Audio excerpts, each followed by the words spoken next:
She challenged her to remarry her husband. 10 years later, she invited her to prove she won, but got slapped in front of everyone. Hello, my precious and devoted family. Welcome back to Mr. Peter Stories. Every comment you leave fills my heart with warmth and gratitude. You aren't just part of this channel, you are its very essence. I'm truly thankful for each of you, for your trust and love. Every story I share is for you, because without you, I'm nothing at all. To everyone who helped us reach 25,000 followers, I send my deepest thanks. And to our new subscribers, please know you are valued beyond measure. I promise to bring you stories that move your heart and nurture your soul. In every heart a light will gleam. Together we live our shared dream. Please stay with us until the very end. You'll discover why this family is so special. And to my loyal supporters, please welcome our new family members by sharing in the comments how much this place means to you. From my soul to yours, I ask. If these stories touch you, if you feel this connection, please like and comment. Show me your love by writing, "I am here." This is more than storytelling. It's a home built on love and respect. I treasure each of you beyond words. Now, let's step into today's story. Filled with all my heart. It all started with his cunning mother. Marilyn Brown was a woman so skilled in manipulation she could smile in your face while burying a dagger in your back. At 62, she had perfected the art of destruction disguised as concern, of poison wrapped in the pretty paper of motherly love. Her silver hair was always perfectly styled, her makeup flawless, her smile practiced to perfection. But behind those cold blue eyes lived a calculating mind that had been planning warfare since the day her son Ricky Murray brought Haley Long home. The moment she laid eyes on her son's new girlfriend, Marilyn knew exactly what she was dealing with. Not an unworthy woman, but a threat. A beautiful, dangerous threat to the kingdom she had built around her son. Haley Long was everything Marilyn secretly envied and openly despised. At 28, she possessed a natural beauty that didn't need layers of makeup to shine. Her rich brown skin glowed with health and happiness.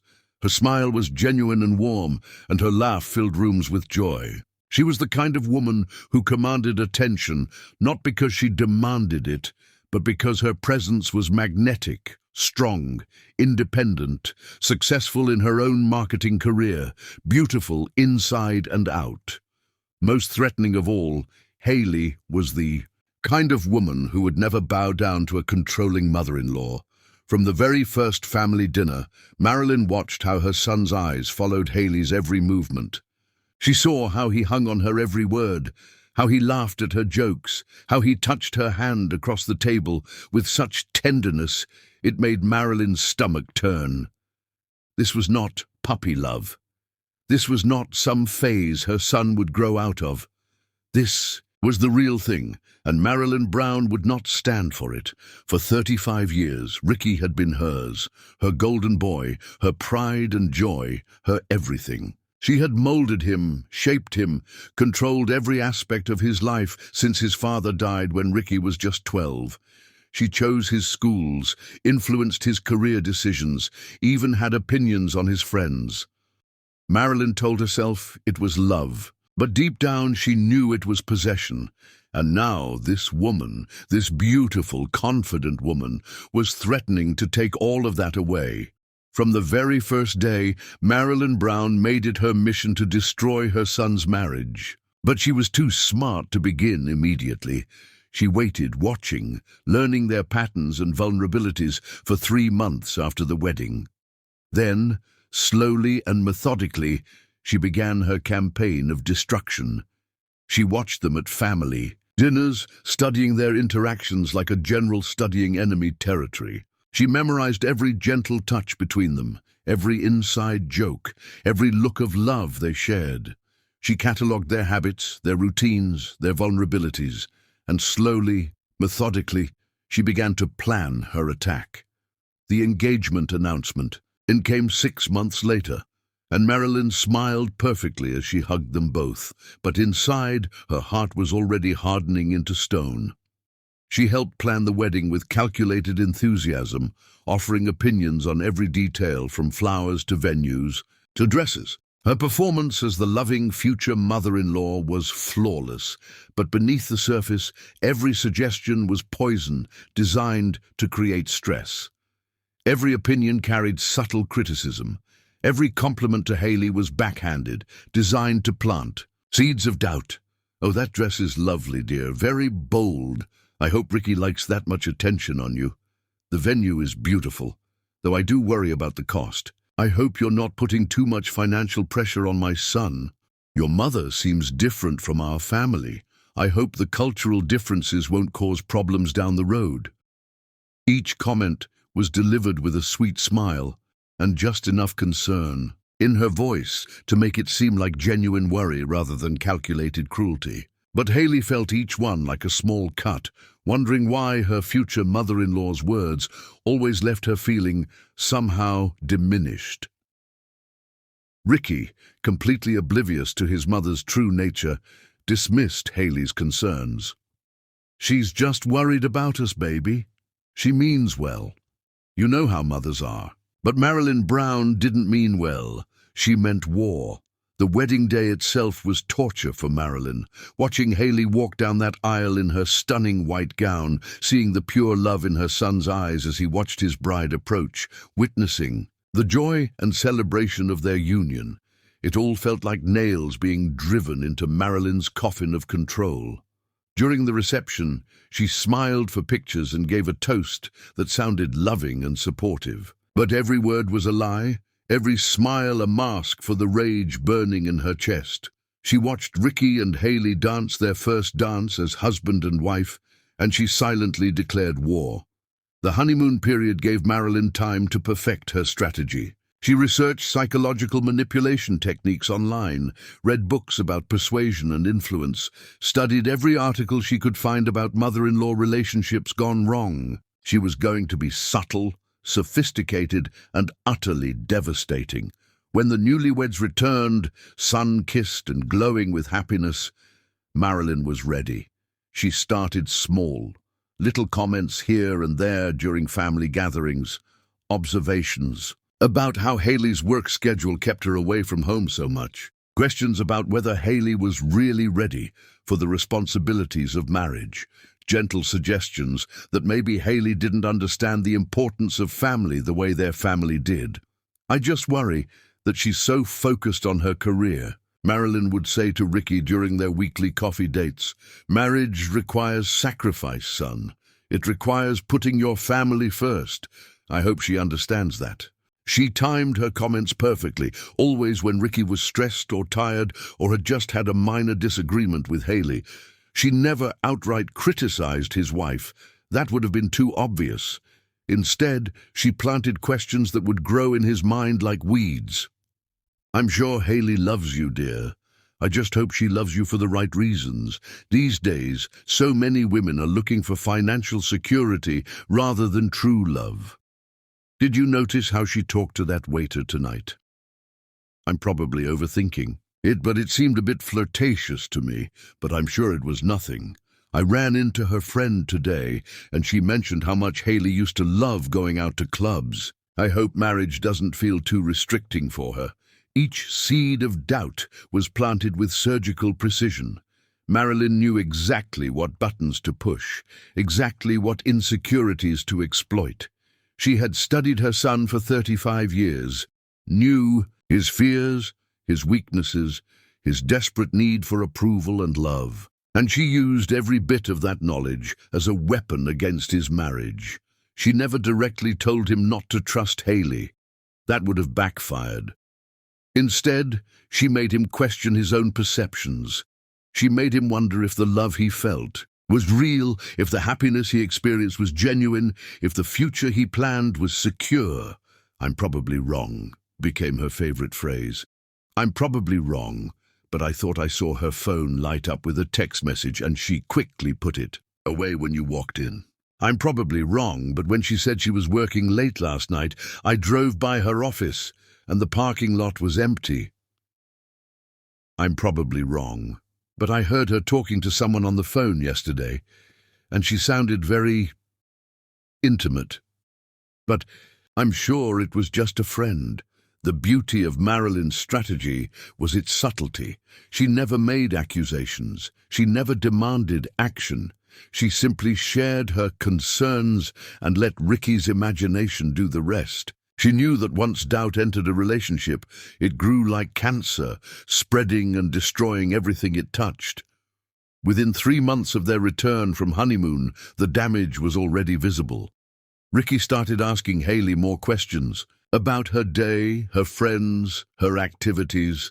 He started checking her phone when she wasn't looking. He started analyzing every conversation, every interaction, every moment for signs of the betrayal his mother had convinced him was inevitable. Hayley noticed the change but couldn't understand it. Her loving, trusting husband was becoming suspicious and distant. When she tried to talk to him about it, he brushed off her concerns or turned them back on her.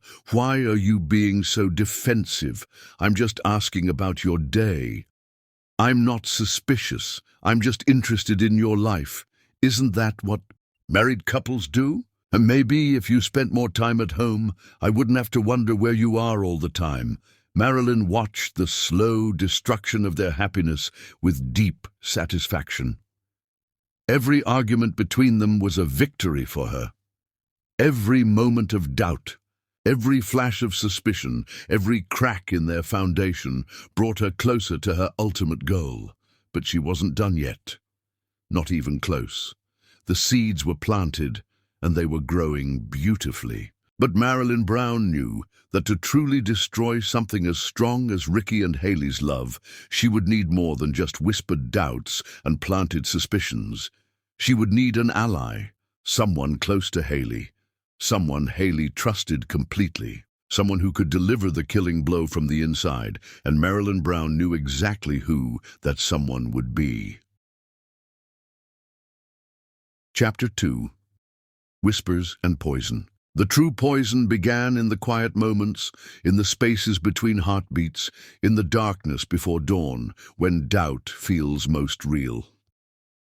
Marilyn Brown had perfected the art of the late-night phone call, always around 11 p.m., just when Ricky was settling into bed, just when his defenses were down and his mind was vulnerable. She would call with seemingly innocent concerns, her voice soft and worried like any loving mother's should be. "I hope I'm not calling too late, sweetheart. I just couldn't sleep. I keep thinking about what I saw today, and I don't know if I should tell you or not." Ricky would sit up in bed, immediately alert. "What is it, Mom? What's wrong?" "Oh, it's probably nothing. I'm probably just a silly old woman reading too much into things. But I saw Hayley today, and she was with a man I didn't recognize. They looked very comfortable together."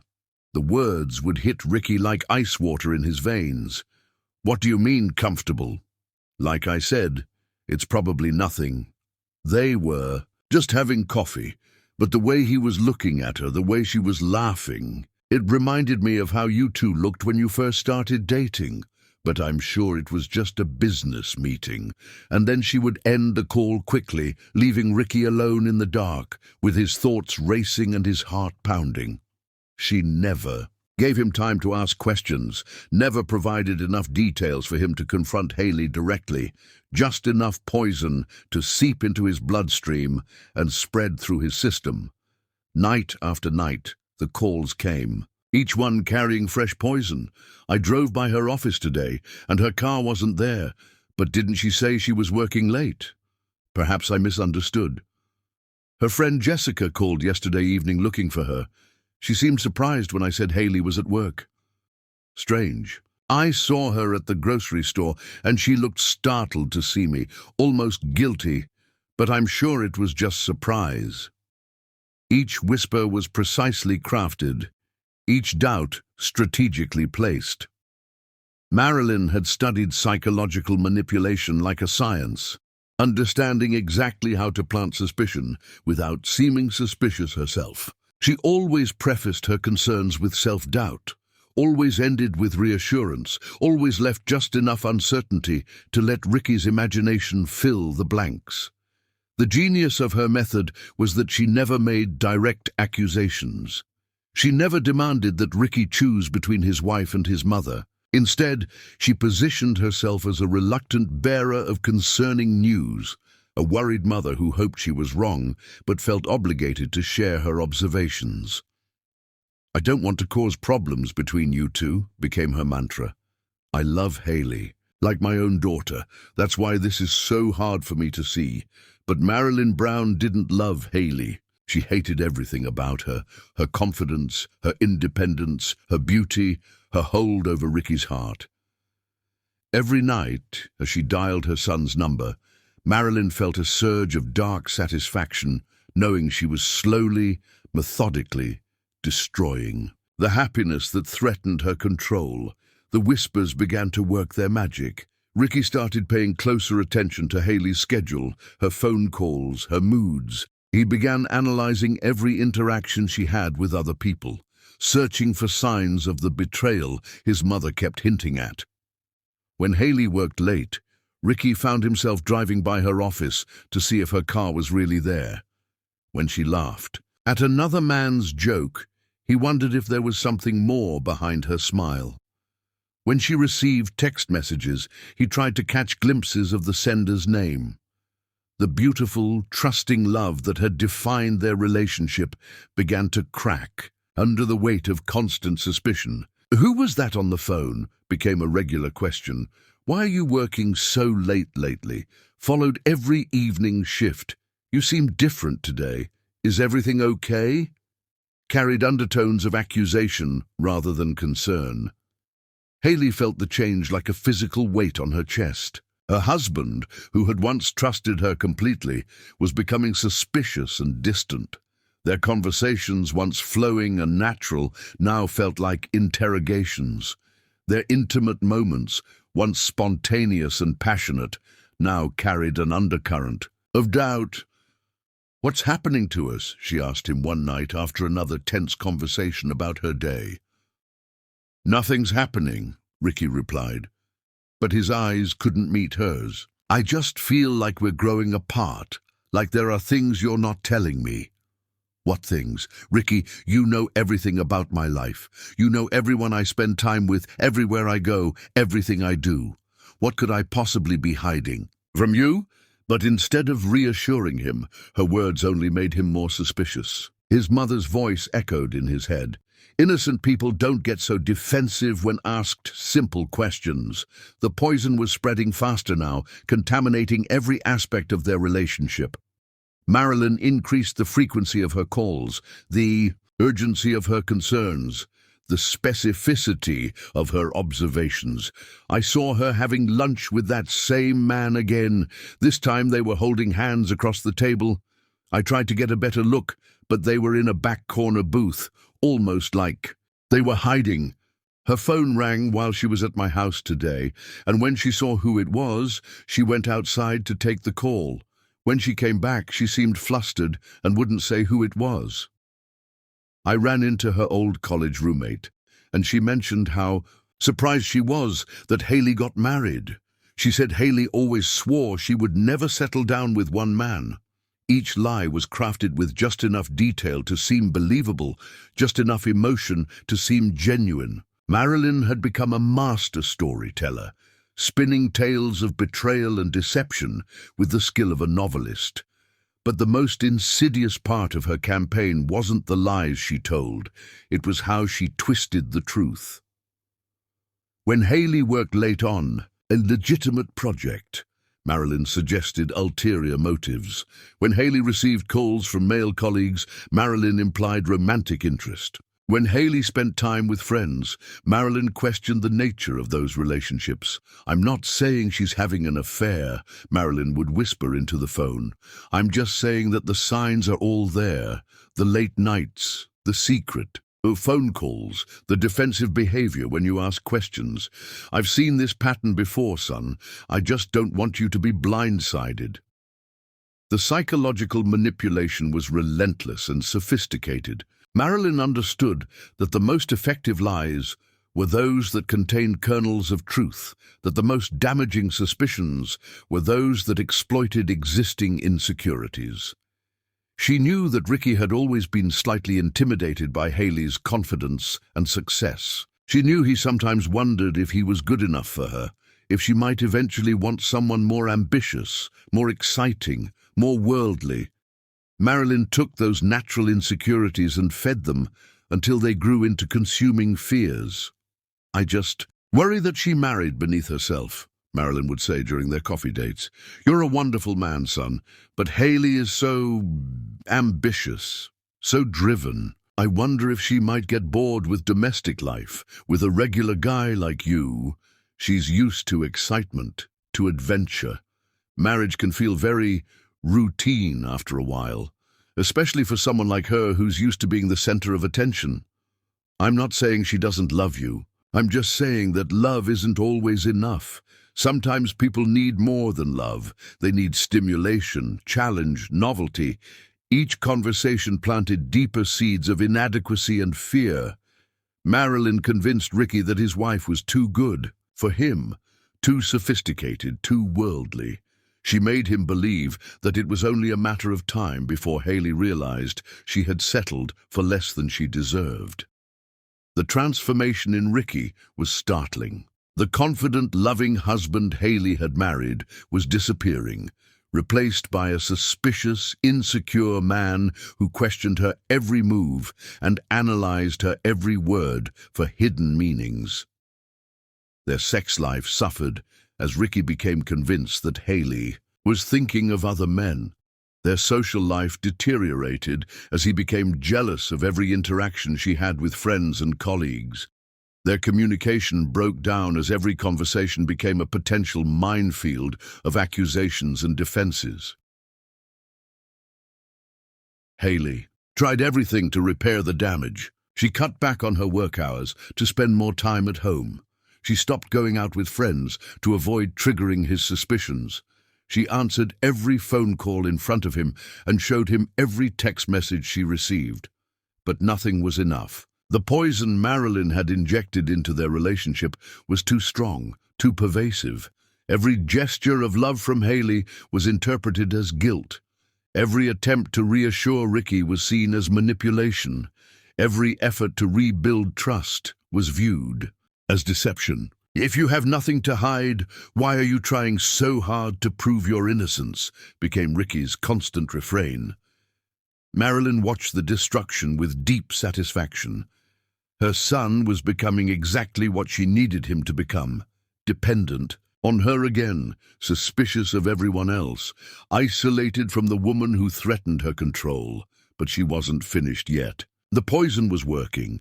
But Marilyn knew that to completely destroy Haley's marriage, she would need something more devastating than whispered doubts and planted suspicions. She would need concrete evidence of betrayal. Evidence that would be impossible to explain away or rationalize. Evidence that would shatter Ricky's heart so completely that he would never trust Haley again, and Marilyn Brown knew exactly how she was going to get it. The late-night phone calls continued, but now they carried a new urgency, a new level of concern that made Ricky's blood run cold. "I think she's planning something," Marilyn whispered one night. "I can't put my finger on it, but something's different. She's more secretive than usual, more careful about her phone, more defensive when you ask questions." "What do you mean? Planning something?" "I don't know, son, but I think you need to be prepared for the worst. I think she might be getting ready to leave you, or worse." The word hung in the air like a death sentence. Worse. Marilyn didn't have to spell it out. They both knew what worse meant. "I could be wrong," she continued, her voice breaking with what sounded like genuine emotion. "God, I hope I'm wrong. But I love you too much to let you be caught off guard. You need to protect yourself, Ricky. You need to find out the truth before it's too late." And with those words, Marilyn Brown completed the first phase of her destruction. She had poisoned her son's mind so thoroughly that he was now ready to take action against his wife, ready to spy on her, to trap her, to catch her in whatever betrayal his mother had convinced him was inevitable. The whispers had done their work. The poison had spread through every vein of the marriage. Now it was time for the killing blow. Chapter 3. The Unlikely Ally. When whispers weren't enough, Marilyn recruited help from the one person no one would ever suspect, Haley's best friend. Natasha Williams had been Haley's closest friend since their freshman year at Northwestern University. They had been roommates, study partners, maid of honor at each other's weddings, and confidants through every major life event for over a decade. If anyone had asked Haley to name the one person in the world she trusted absolutely, without question, it would have been Natasha. But behind that perfectly loyal facade, behind those genuine-seeming smiles and supportive words, burned a jealousy, so intense it could have melted steel. Natasha had watched Haley's life unfold like a perfect fairy tale, while her own remained frustratingly ordinary. In college, while Natasha struggled with marketing classes, Haley effortlessly earned top grades and impressed every professor. While Natasha endured awkward dates with forgettable men, Haley attracted successful, ambitious suitors who competed for her attention.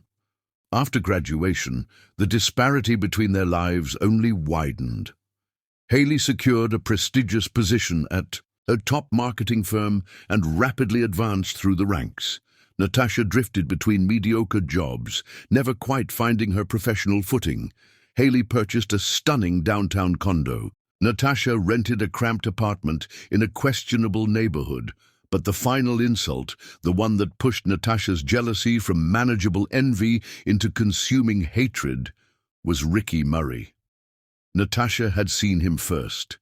At a networking event for young professionals, she had spotted the tall, handsome architect across the room and spent the entire evening working up the courage to approach him. But before she could make her move, Haley arrived as her plus one, and within minutes, Ricky's attention was completely captured.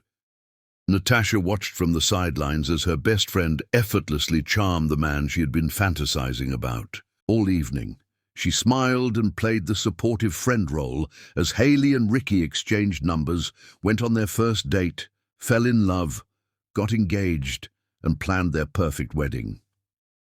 But inside, Natasha was dying. Every detail of Haley's relationship felt like a personal attack. The expensive engagement ring, the romantic weekend getaways, the way Ricky looked at Haley like she was the only woman in the world. It all should have been hers.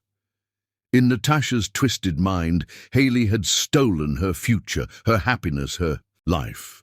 She hid her resentment perfectly, playing the role of supportive best friend with Academy Award-worthy performance. She helped plan the bridal shower, organized the bachelorette party, and stood by Haley's side on her wedding day, smiling brilliantly while her heart turned to stone. For 2 years after the wedding, Natasha maintained her facade while her jealousy festered and grew. She listened to Haley's stories about married life, offered advice on relationship challenges, and celebrated every milestone, all while secretly hoping for disaster. So when Marilyn Brown approached her with a proposition that seemed too good to be true, Natasha didn't hesitate. The meeting was arranged through careful social engineering. Marilyn had spent months researching Haley's inner circle, learning everything she could about her friends, colleagues, and relationships. She attended social events where Haley's friends gathered, listened to conversations, observed dynamics. It was at a charity gala that she first noticed Natasha Williams. Marilyn watched how Natasha's smile tightened whenever someone complimented Haley. She saw how Natasha's eyes followed Ricky with obvious longing.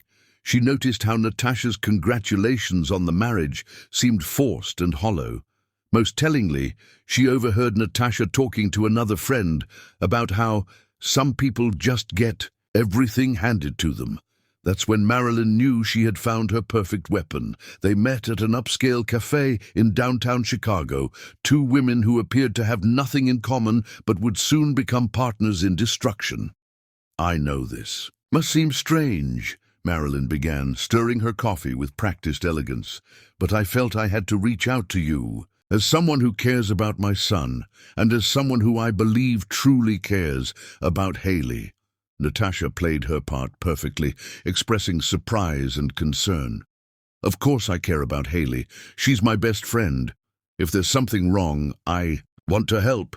Marilyn leaned forward conspiratorially. "I think my son's marriage is in trouble. I think Haley might be straying." The words hit Natasha like a bolt of lightning. This was the opportunity she had been unconsciously waiting for. The chance to finally get what she believed should have been hers all along. "Oh my God," Natasha gasped, playing shocked. "Are you sure? Haley seems so happy. She talks about Ricky constantly." "That could be overcompensation," Marilyn suggested. "Guilt often makes people overperform their happiness. I've noticed changes in her behavior, inconsistencies in her stories. I'm worried that if something is happening, Ricky will be devastated when he finds out." Natasha's mind was racing. If Haley was really cheating, if her perfect marriage was actually crumbling, then maybe there was still a chance for Natasha to swoop in and pick up the pieces. Maybe she could finally have the life that should have been hers. "What can I do to help?" she asked, and Marilyn knew she had found her perfect ally. "I need someone close to her," Marilyn explained. "Someone she trusts. Someone who can observe her behavior, confirm my suspicions, maybe even discover evidence." The partnership was sealed with handshakes and promises of mutual benefit. Marilyn would get the ammunition she needed to destroy her son's marriage. Natasha would get her chance at the man she had wanted for years. From that day forward, Natasha became Marilyn's perfect weapon, a Trojan horse in Haley's inner circle. She began paying closer attention to Haley's conversations, looking for inconsistencies or suspicious details. She started asking more probing questions about Haley's schedule, her work projects, her interactions with male colleagues. Most importantly, she began feeding information back to Marilyn, who twisted every innocent detail into evidence of betrayal. Haley mentioned working late with a new art director on the Peterson account, Natasha would report. She seemed excited about the project, maybe too excited. She got a text during lunch yesterday and smiled when she read it. When I asked who it was from, she said it was just work, but she seemed flustered. She's been dressing differently lately. More attention to her appearance, new perfume, that kind of thing. Each observation was innocent on its surface, but became sinister when filtered through Marilyn's interpretation and passed along to Ricky during their late-night phone calls. But Natasha's most valuable contribution was her ability to create situations that fed Ricky's suspicions. As Haley's best friend, she had unprecedented access to her schedule, her activities, and her vulnerabilities. She began suggesting girls' nights out that she knew would make Ricky uncomfortable. "Let's go to that new club downtown. I heard it's where all the hot guys hang out." Then she would make sure to post photos on social media that showed Haley surrounded by attractive men, even if the interactions were completely innocent. She encouraged Haley to join her at professional networking events, where successful, handsome men would inevitably be drawn to Haley's natural charisma. Then she would make casual comments to mutual friends about how popular Haley was with the opposite sex, knowing the gossip would eventually reach Ricky. Most insidiously, she began undermining Haley's marriage from within, offering relationship advice that was designed to create more problems rather than solve them. "Maybe Ricky is feeling neglected," she would suggest, when Haley complained about her husband's increasing suspicions. "You've been working so much lately. Maybe you should make more effort to show him attention." The advice seemed supportive on the surface, but it was actually designed to make Haley feel guilty and doubt herself. If her marriage was struggling, Natasha implied, it must be Haley's fault for not being a good enough wife. Men need to feel needed, Natasha would say. Maybe Ricky feels intimidated by your success. You might want to tone down your ambition a little, let him feel like the provider. Every piece of advice was calculated to erode Haley's confidence and make her question her own worth and behavior. Natasha was systematically destroying her best friend's self-esteem while pretending to help her save her marriage. The psychological manipulation was breathtakingly cruel. Haley trusted Natasha completely, confided in her about every problem, and followed her advice religiously. She had no idea that her best friend was actively working to destroy her happiness. As the months passed, Natasha's role in the conspiracy became more aggressive. She began manufacturing evidence of Haley's supposed infidelity, creating situations that could be misinterpreted as romantic encounters. She would send anonymous text messages to Haley's phone from burner accounts, then make sure Ricky saw the phone light up with messages from unknown numbers. She would call Haley at odd hours, then hang up when Ricky answered, making it seem like Haley was receiving calls from secret admirers. Most devastatingly, she began planting physical evidence. A man's cologne sprayed subtly on Haley's coat. After a girls' night out, a business card from an attractive male acquaintance slipped into Haley's purse where Ricky might find it. Small gifts from secret admirers left where they would be discovered. Each piece of evidence was carefully crafted to seem authentic while being completely fabricated. Natasha had become a master of deception, using her intimate knowledge of Haley's life and schedule to create an elaborate illusion of betrayal. The worst part was how much Natasha enjoyed it. Every lie she told, every piece of false evidence she planted, every moment of pain she caused her supposed best friend filled her with dark satisfaction. She was finally getting revenge for all the years of feeling inferior, all the time she had watched Haley succeed while she struggled, and the ultimate prize was within reach. As Ricky's suspicions grew stronger and his marriage weakened, Natasha positioned herself as his confidant and support system. She offered a sympathetic ear when he needed to vent about his marital problems.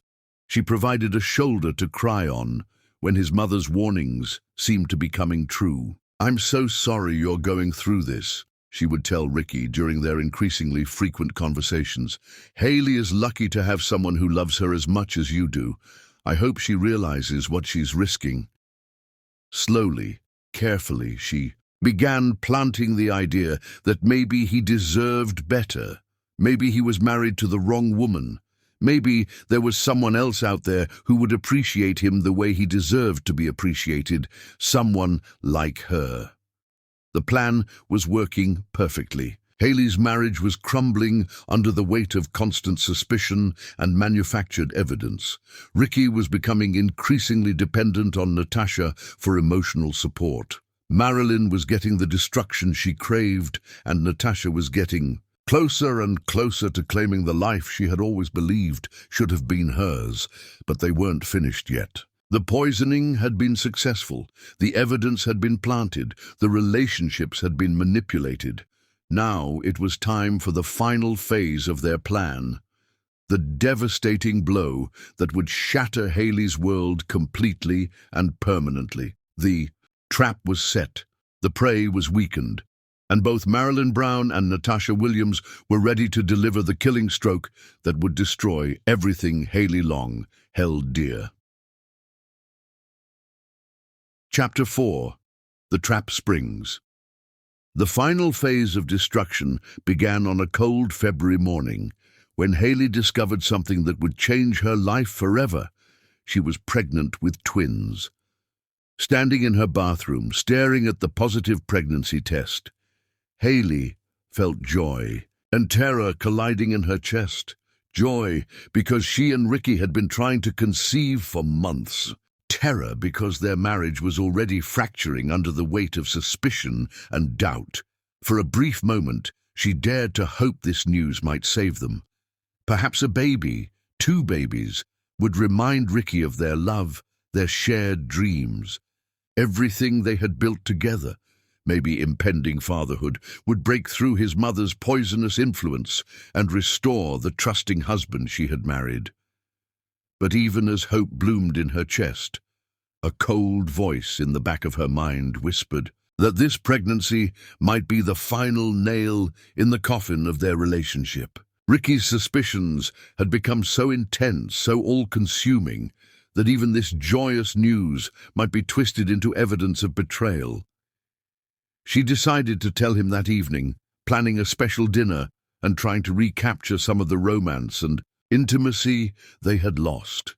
She cooked his favorite meal, lit candles, and wore the dress he had bought her for their first anniversary. When Ricky came home from work, his face immediately darkened with suspicion. "What's all this?" he asked, gesturing at the romantic setup. "What's the occasion? Can't I do something nice for my husband without needing a reason?" Haley replied, trying to keep her voice light despite the hurt in her chest. "You tell me," Ricky said coldly. "You've been acting strange lately, more secretive, more guilty." The word hit Haley like a physical blow.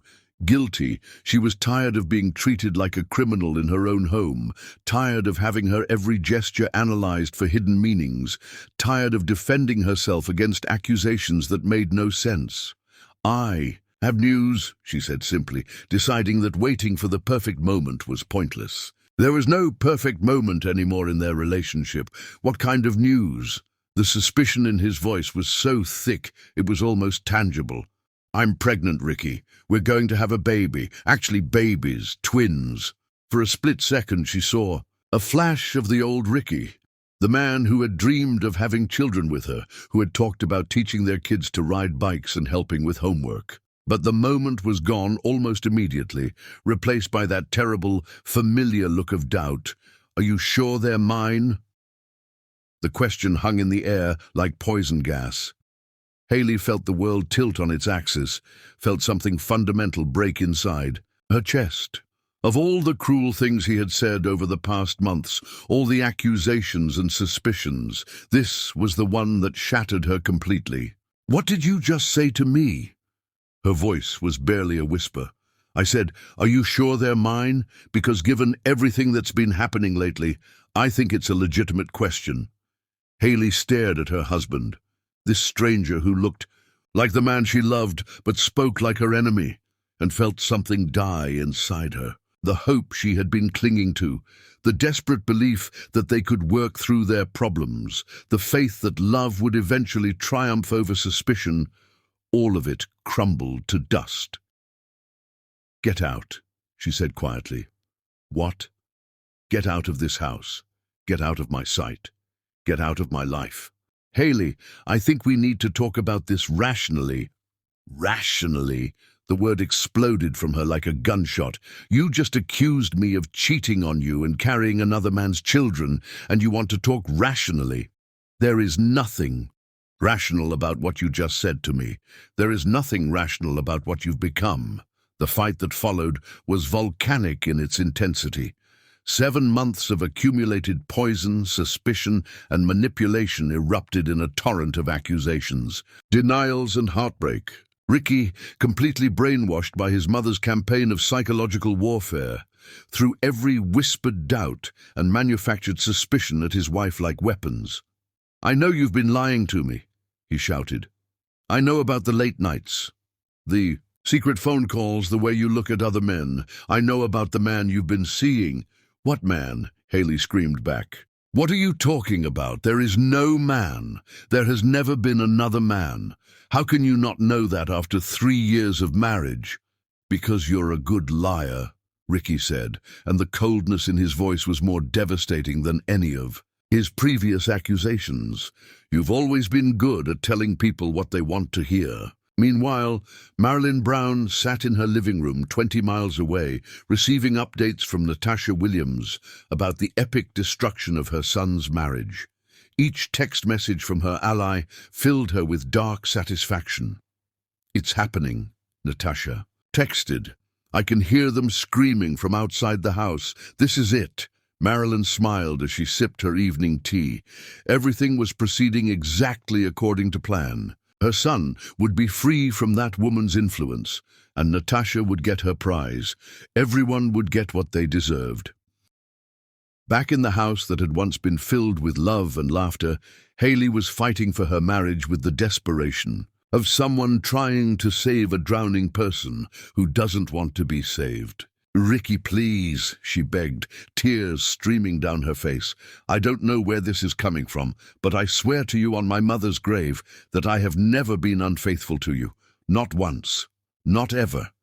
You are the only man I have ever loved. The only man I have ever wanted. These babies are yours, our babies, our miracle." But Ricky was too far gone, too thoroughly poisoned by months of careful manipulation. Every truth Haley spoke sounded like a lie to his corrupted ears. Every tear she shed seemed like evidence of guilt rather than innocence.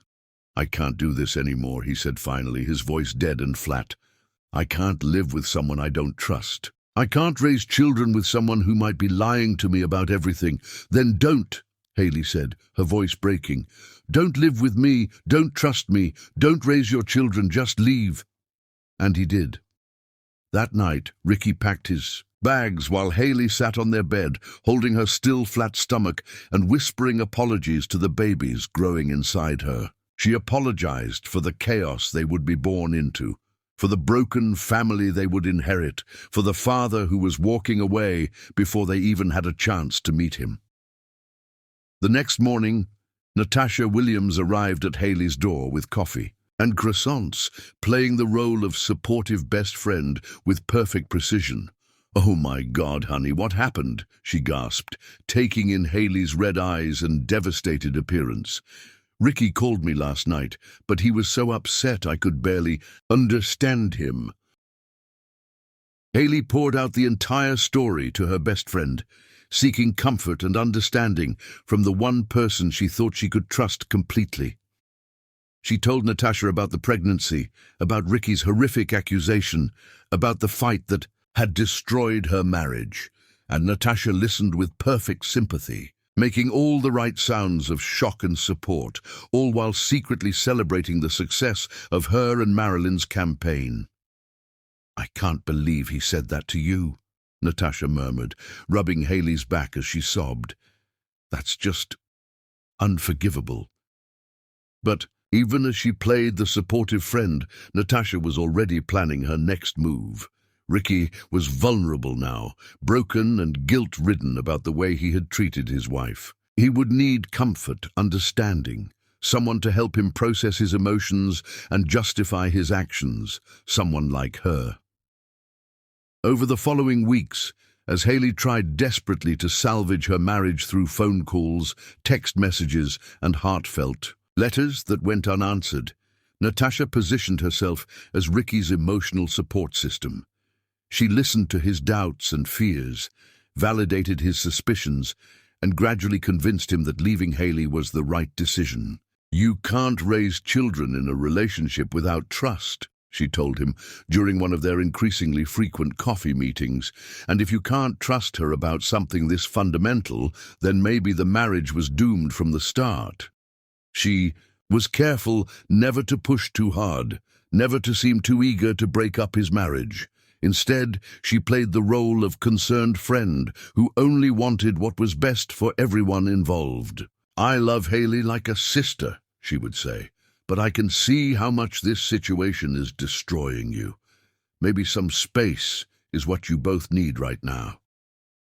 Meanwhile, Marilyn Brown continued her campaign of psychological warfare, now focused on convincing Ricky that divorce was not only justified, but necessary. "I'm proud of you for standing up for yourself," she told him during one of their weekly dinners. "It takes real strength to walk away from a situation that's toxic, even when it's difficult." "But what if I'm wrong?" Ricky asked, the guilt eating him alive. "What if she's telling the truth? What if those really are my children?" "Honey," Marilyn said, reaching across the table to squeeze his hand, "you know in your heart what the truth is. Trust your instincts. They've never led you wrong before. But Ricky's instincts hadn't led him anywhere. His mother's manipulation had led him here, step by carefully orchestrated step, until he was so lost in a maze of lies and suspicions that he couldn't find his way back to the truth if he tried. The divorce papers arrived at Haley's door on a Tuesday morning in March, delivered by a process server who looked embarrassed to be involved in such obvious heartbreak. Haley stood in her doorway, holding the legal documents that would officially end her marriage, and felt the last pieces of her heart crumble to dust. She was 4 months pregnant now, beginning to show the slight curve of her growing twins. The babies she had dreamed of sharing with her husband would be born into a broken family, raised by a single mother who was still trying to understand how her perfect love story had become such a nightmare. That night, alone in the house that had once been filled with hope and dreams, Haley made a decision that would define the rest of her life. She was not going to let this destruction defeat her. She was not going to allow Ricky's betrayal and abandonment to destroy her spirit or her children's future. She was going to survive. She was going to thrive.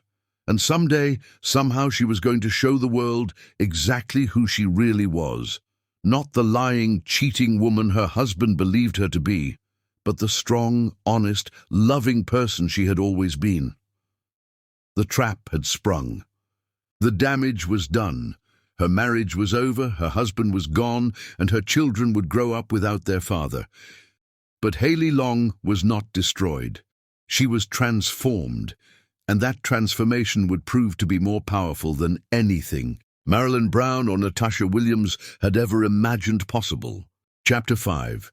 The Devastating Blow. The marriage exploded on a rain-soaked Thursday in April, 7 months after Marilyn Brown had planted the first seeds of doubt in her son's mind. Haley stood in their living room, hands protective over her growing belly, watching Ricky pack with the cold efficiency of a stranger. The twins kicked restlessly inside her womb, sensing the emotional chaos surrounding them. "Ricky, please," she whispered, her voice hoarse from hours of tears and pleading. "We can work through this. We can get counseling. We can save our family." He didn't look up from the suitcase. "There's nothing to save, Haley. I know what I know."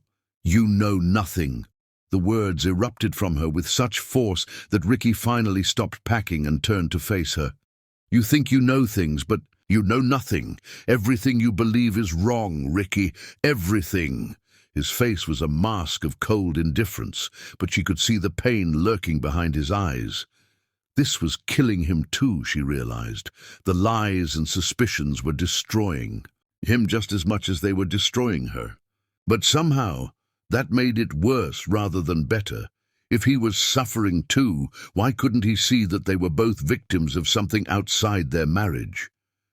"The evidence doesn't lie," he said, repeating words that sounded like they had been fed to him by someone else. "Actions don't lie. Behavior doesn't lie." "What evidence?" Haley screamed, her composure finally shattering completely. "What actions? What behavior? Tell me exactly what I've done wrong, Ricky, because I honestly don't know." He stared at her for a long moment, and she saw something flicker across his face. Doubt, maybe, or confusion. For a split second, she thought he might be remembering who she really was, who they really were together. But then his phone buzzed with a text message, and she watched his face harden again as he read it. She didn't know that the message was from Natasha Williams, carefully timed to arrive at this crucial moment. "Stay strong. You're doing the right thing. She's just trying to manipulate you now." "I'm done with this conversation," Ricky said, turning back to his packing. "I'm done with this marriage. I'm done with you." The words hit Haley like physical blows, each one driving her further toward the breaking point. She pressed her hands harder against her belly, trying to shield her unborn children from the toxicity filling the room. "What about your babies?" she asked desperately. "What about our children?" "I don't know if they're my children," he replied without looking at her. "And frankly, I don't want to know." That was the moment Haley Long broke completely. Not just her heart, though that shattered into a million irreparable pieces. Not just her dreams, though those died in that instant. Something deeper broke, something fundamental about her faith in love, in marriage, in the goodness of the man she had chosen to spend her life with. She sank onto the couch, her hands trembling, her breath coming in short gasps that made her wonder if she was having a panic attack. The babies kicked harder, responding to their mother's distress, and Haley tried to calm herself for their sake, even as her world collapsed around her. "I loved you," she whispered. "I loved you more than my own life. I would have done anything for you, sacrificed anything for you. I trusted you with everything I had, everything I was. And this is how you repay that love. This is how you honor our marriage, by throwing me away like garbage when I need you most." Ricky's hand stilled on his clothes, and for a moment she thought her words might have reached him. But when he spoke, his voice was cold and final. "Love isn't enough when there's no trust, and I don't trust you. I can't trust you. I won't trust you." He finished packing in silence while Haley sat on the couch, too broken to cry anymore, too devastated to fight anymore, too shattered to do anything but watch the destruction of everything she had believed. And when he was done, he stood by the door with his suitcases, looking at her one last time. For a moment his mask slipped, and she saw the man she had married, confused, hurt, and lost. But the moment passed quickly, replaced by that terrible cold indifference. "I'll have my lawyer contact you about the separation," he said. "And about custody arrangements for when the divorce is final." "Custody." The word came out as a croak. "You just said you don't know if they're your children." "I'll want a paternity test," he replied. "If they're mine, I'll pay child support, but I don't want joint custody. I don't want to see you any more than absolutely necessary." And then he was gone, leaving to stay at his mother's house while he figured out his next steps, leaving Haley alone in the house that had once been filled with laughter and love, now echoing with the ghosts of broken promises and shattered dreams. Outside, the rain continued to fall, matching the tears that finally came, deep, wrenching sobs that shook her entire body and made the babies inside her womb twist and turn in distress. She cried for the marriage that had died, for the family that would never be whole, for the children who would grow up without their father's love. But mostly, she cried for the woman she had been before this nightmare began, confident, trusting, full of faith in the power of love to overcome any obstacle. That woman was gone, destroyed as thoroughly as if she had never existed. Miles away, in her perfectly decorated living room, Marilyn Brown received the call she had been waiting for. "It's done," Ricky said, his voice flat and emotionless. "I left. The marriage is over." "Oh, sweetheart," Marilyn cooed, her voice dripping with false sympathy. "I'm so sorry it came to this, but you did the right thing. You couldn't live a lie forever." "I don't feel like I did the right thing," Ricky admitted. "I feel like I just destroyed everything good in my life." "That's just the guilt talking," Marilyn assured him. "You're going to feel confused for a while, that's natural. But eventually, you'll see that this was the only choice you could make. You'll be happier without her, I promise." But even as she spoke the words, Marilyn knew they were lies. She didn't care if her son was happy. She only cared that he was free from Haley's influence, back under her control where he belonged. Across town, Natasha Williams was already implementing phase 2 of her plan. She showed up at Ricky's temporary apartment with takeout food and a sympathetic ear, ready to position herself as his emotional support system during this difficult transition. "I brought Chinese food," she said when he opened the door, looking haggard and defeated. "I figured you probably weren't eating much." "Thanks," he said, letting her in. "That's really thoughtful." As they ate in his sparsely furnished temporary home, Natasha carefully began laying the groundwork for her ultimate goal. She didn't push. That would have been too obvious.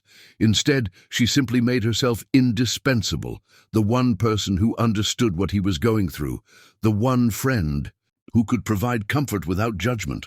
"This must be so hard for you," she said, reaching across the table to squeeze his hand. "I can't imagine how confusing this all must be." "I keep wondering if I made the right choice," Ricky confessed. "Part of me still loves her, you know. Part of me wants to believe she's telling the truth." "Of course you still love her," Natasha said gently. "Love doesn't just disappear overnight. But love isn't enough when there's deception involved. You can't build a life with someone you can't trust." She was careful to echo his own words back to him, reinforcing the narrative that had been planted in his mind. She was also careful to seem reluctant to criticize Haley, positioning herself as a neutral party who only wanted what was best for everyone. "I love Haley too," she said. "She's been my best friend for years. But I've seen how this situation has been affecting you, and I can't stand to watch you suffer like this." Over the following weeks, as the divorce proceedings began and Haley struggled to cope with single parenthood while pregnant with twins, both Marilyn and Natasha worked to cement Ricky's resolve and prevent any reconciliation. Marilyn continued. Her psychological campaign now focused on convincing Ricky that he had made the right choice and that any guilt he felt was misplaced. "She's trying to manipulate you with the pregnancy," she told him during one of their regular coffee meetings, "making you feel guilty about leaving when she's carrying children that might not even be yours. It's emotional blackmail." "But what if they are my children?" Ricky asked. "What if I'm abandoning my own kids?" "Then you'll be a father to them," Marilyn replied smoothly. "But that doesn't mean you have to stay married to a woman who betrayed you. Plenty of divorced couples co-parent successfully." Meanwhile, Natasha was playing a more subtle game, gradually positioning herself as more than just a friend. She was always available when he needed to talk, always ready with comfort and understanding, always willing to listen to his doubts and fears without judgment. She began spending more time at his apartment, helping him shop for furniture, cooking meals for him, slowly making herself an essential part of his daily routine. She was careful never to make any romantic overtures. That would have been too obvious and too soon. Instead, she simply made herself indispensable, the one person who could provide stability in his chaotic emotional landscape. "I don't know what I would do without you," Ricky told her one evening as they sat on his couch watching a movie. "You've been such an incredible friend through all of this. That's what friends are for," Natasha replied, her heart racing at his words. "I just want you to be happy." But what she really wanted was much more than his happiness. She wanted his love, his devotion, his ring on her finger. She wanted the life that Haley had carelessly thrown away. As spring turned to summer, the divorce proceedings continued with brutal efficiency. Ricky's lawyer was aggressive and unsympathetic, painting Haley as an unfaithful wife who was trying to trap his client with children that might not be his. Haley, meanwhile, struggled to find the money for adequate legal representation while dealing with the physical and emotional challenges of a high-risk twin pregnancy. The stress of the divorce, combined with the demands of carrying 2 babies, left her exhausted and vulnerable. She tried repeatedly to reach out to Ricky to convince him to give their marriage another chance, to at least wait until after the babies were born, to make any permanent decisions. But her calls went unanswered, her texts were ignored, and her letters were returned unopened. The man who had once promised to love her through sickness and health, for better or worse, for richer or poorer, had completely abandoned her in her greatest time of need. In July, when Haley was 7 months pregnant and struggling with complications that required bed rest, she received the final divorce papers. The marriage was officially over. The life she had built, the future she had planned, the family she had dreamed of, all of it was legally dissolved with a judge's signature. She signed the papers with shaking hands while her twins kicked and rolled inside her and wondered how she was going to explain to them someday that their father had chosen to believe lies rather than fight for the truth. But even in her darkest moment, even as she felt the full weight of abandonment and betrayal crushing down on her, Haley Long made a promise to herself and to her unborn children. She would survive this. She would rebuild. She would create a life so beautiful, so strong, so full of love and purpose that no one, not Ricky, not his mother, not anyone, would ever again have the power to destroy her. The devastating blow had been delivered. The damage was done. Her husband was gone, her marriage was over, and she was facing single motherhood with no support system and limited resources. But Haley Long was not defeated. She was forged by fire, tempered by betrayal, and strengthened by the fierce love she felt for the children growing inside her. And though she didn't know it yet, this destruction was not the end of her story. It was the beginning of her transformation into something far more powerful than she had ever imagined possible. Chapter 6. Phoenix Rising. 7 years later, Haley Long stood at the floor-to-ceiling windows of her corner office on the 32nd floor of Chicago's Willis Tower, surveying, the city sprawling beneath her like territory she had conquered. The woman reflected in the glass was barely recognizable from the broken, abandoned wife who had signed divorce papers with trembling hands. This Haley was pure force of nature. At 35, she radiated confidence from her core, strength, forged in betrayal's crucible. Her natural beauty had evolved into something more commanding, not just attractive, but powerful. Her dark skin glowed with health and purpose. Her eyes held wisdom earned through surviving the unthinkable, and when she smiled, entire rooms lit up. She was no longer Haley Murray, the naive young wife who had believed love could conquer all. She was Haley Long again, and she had built an empire. Her marketing firm, Phoenix Strategies, had grown from a desperate one-woman operation run from her apartment to one of the most respected companies in the Midwest. She employed over 50 people, managed multi-million-dollar campaigns for Fortune 500 companies, and had been featured on the cover of Entrepreneur magazine as the Phoenix who rose from ashes to build an empire. But her greatest achievements weren't measured in profit margins or industry awards. They were 7 years old and currently in the conference room next to her office, doing homework while waiting for her to finish her last meeting of the day.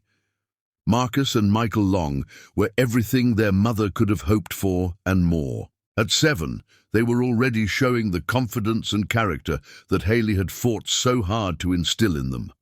Marcus, older by 12 minutes, was thoughtful and analytical like his mother, with an engineer's mind that could take apart and rebuild anything he touched. Michael was the charmer, quick-witted and social, with a natural ability to make friends wherever he went. Both boys were strikingly handsome, with their mother's rich brown skin and intelligent eyes, but they also carried traces of their father, in the shape of their faces and the color of their eyes. Haley had never tried to hide their resemblance to Ricky. She wanted her sons to know exactly who they were and where they came from, even if their father had chosen not to be part of. In their lives, the transformation hadn't happened overnight.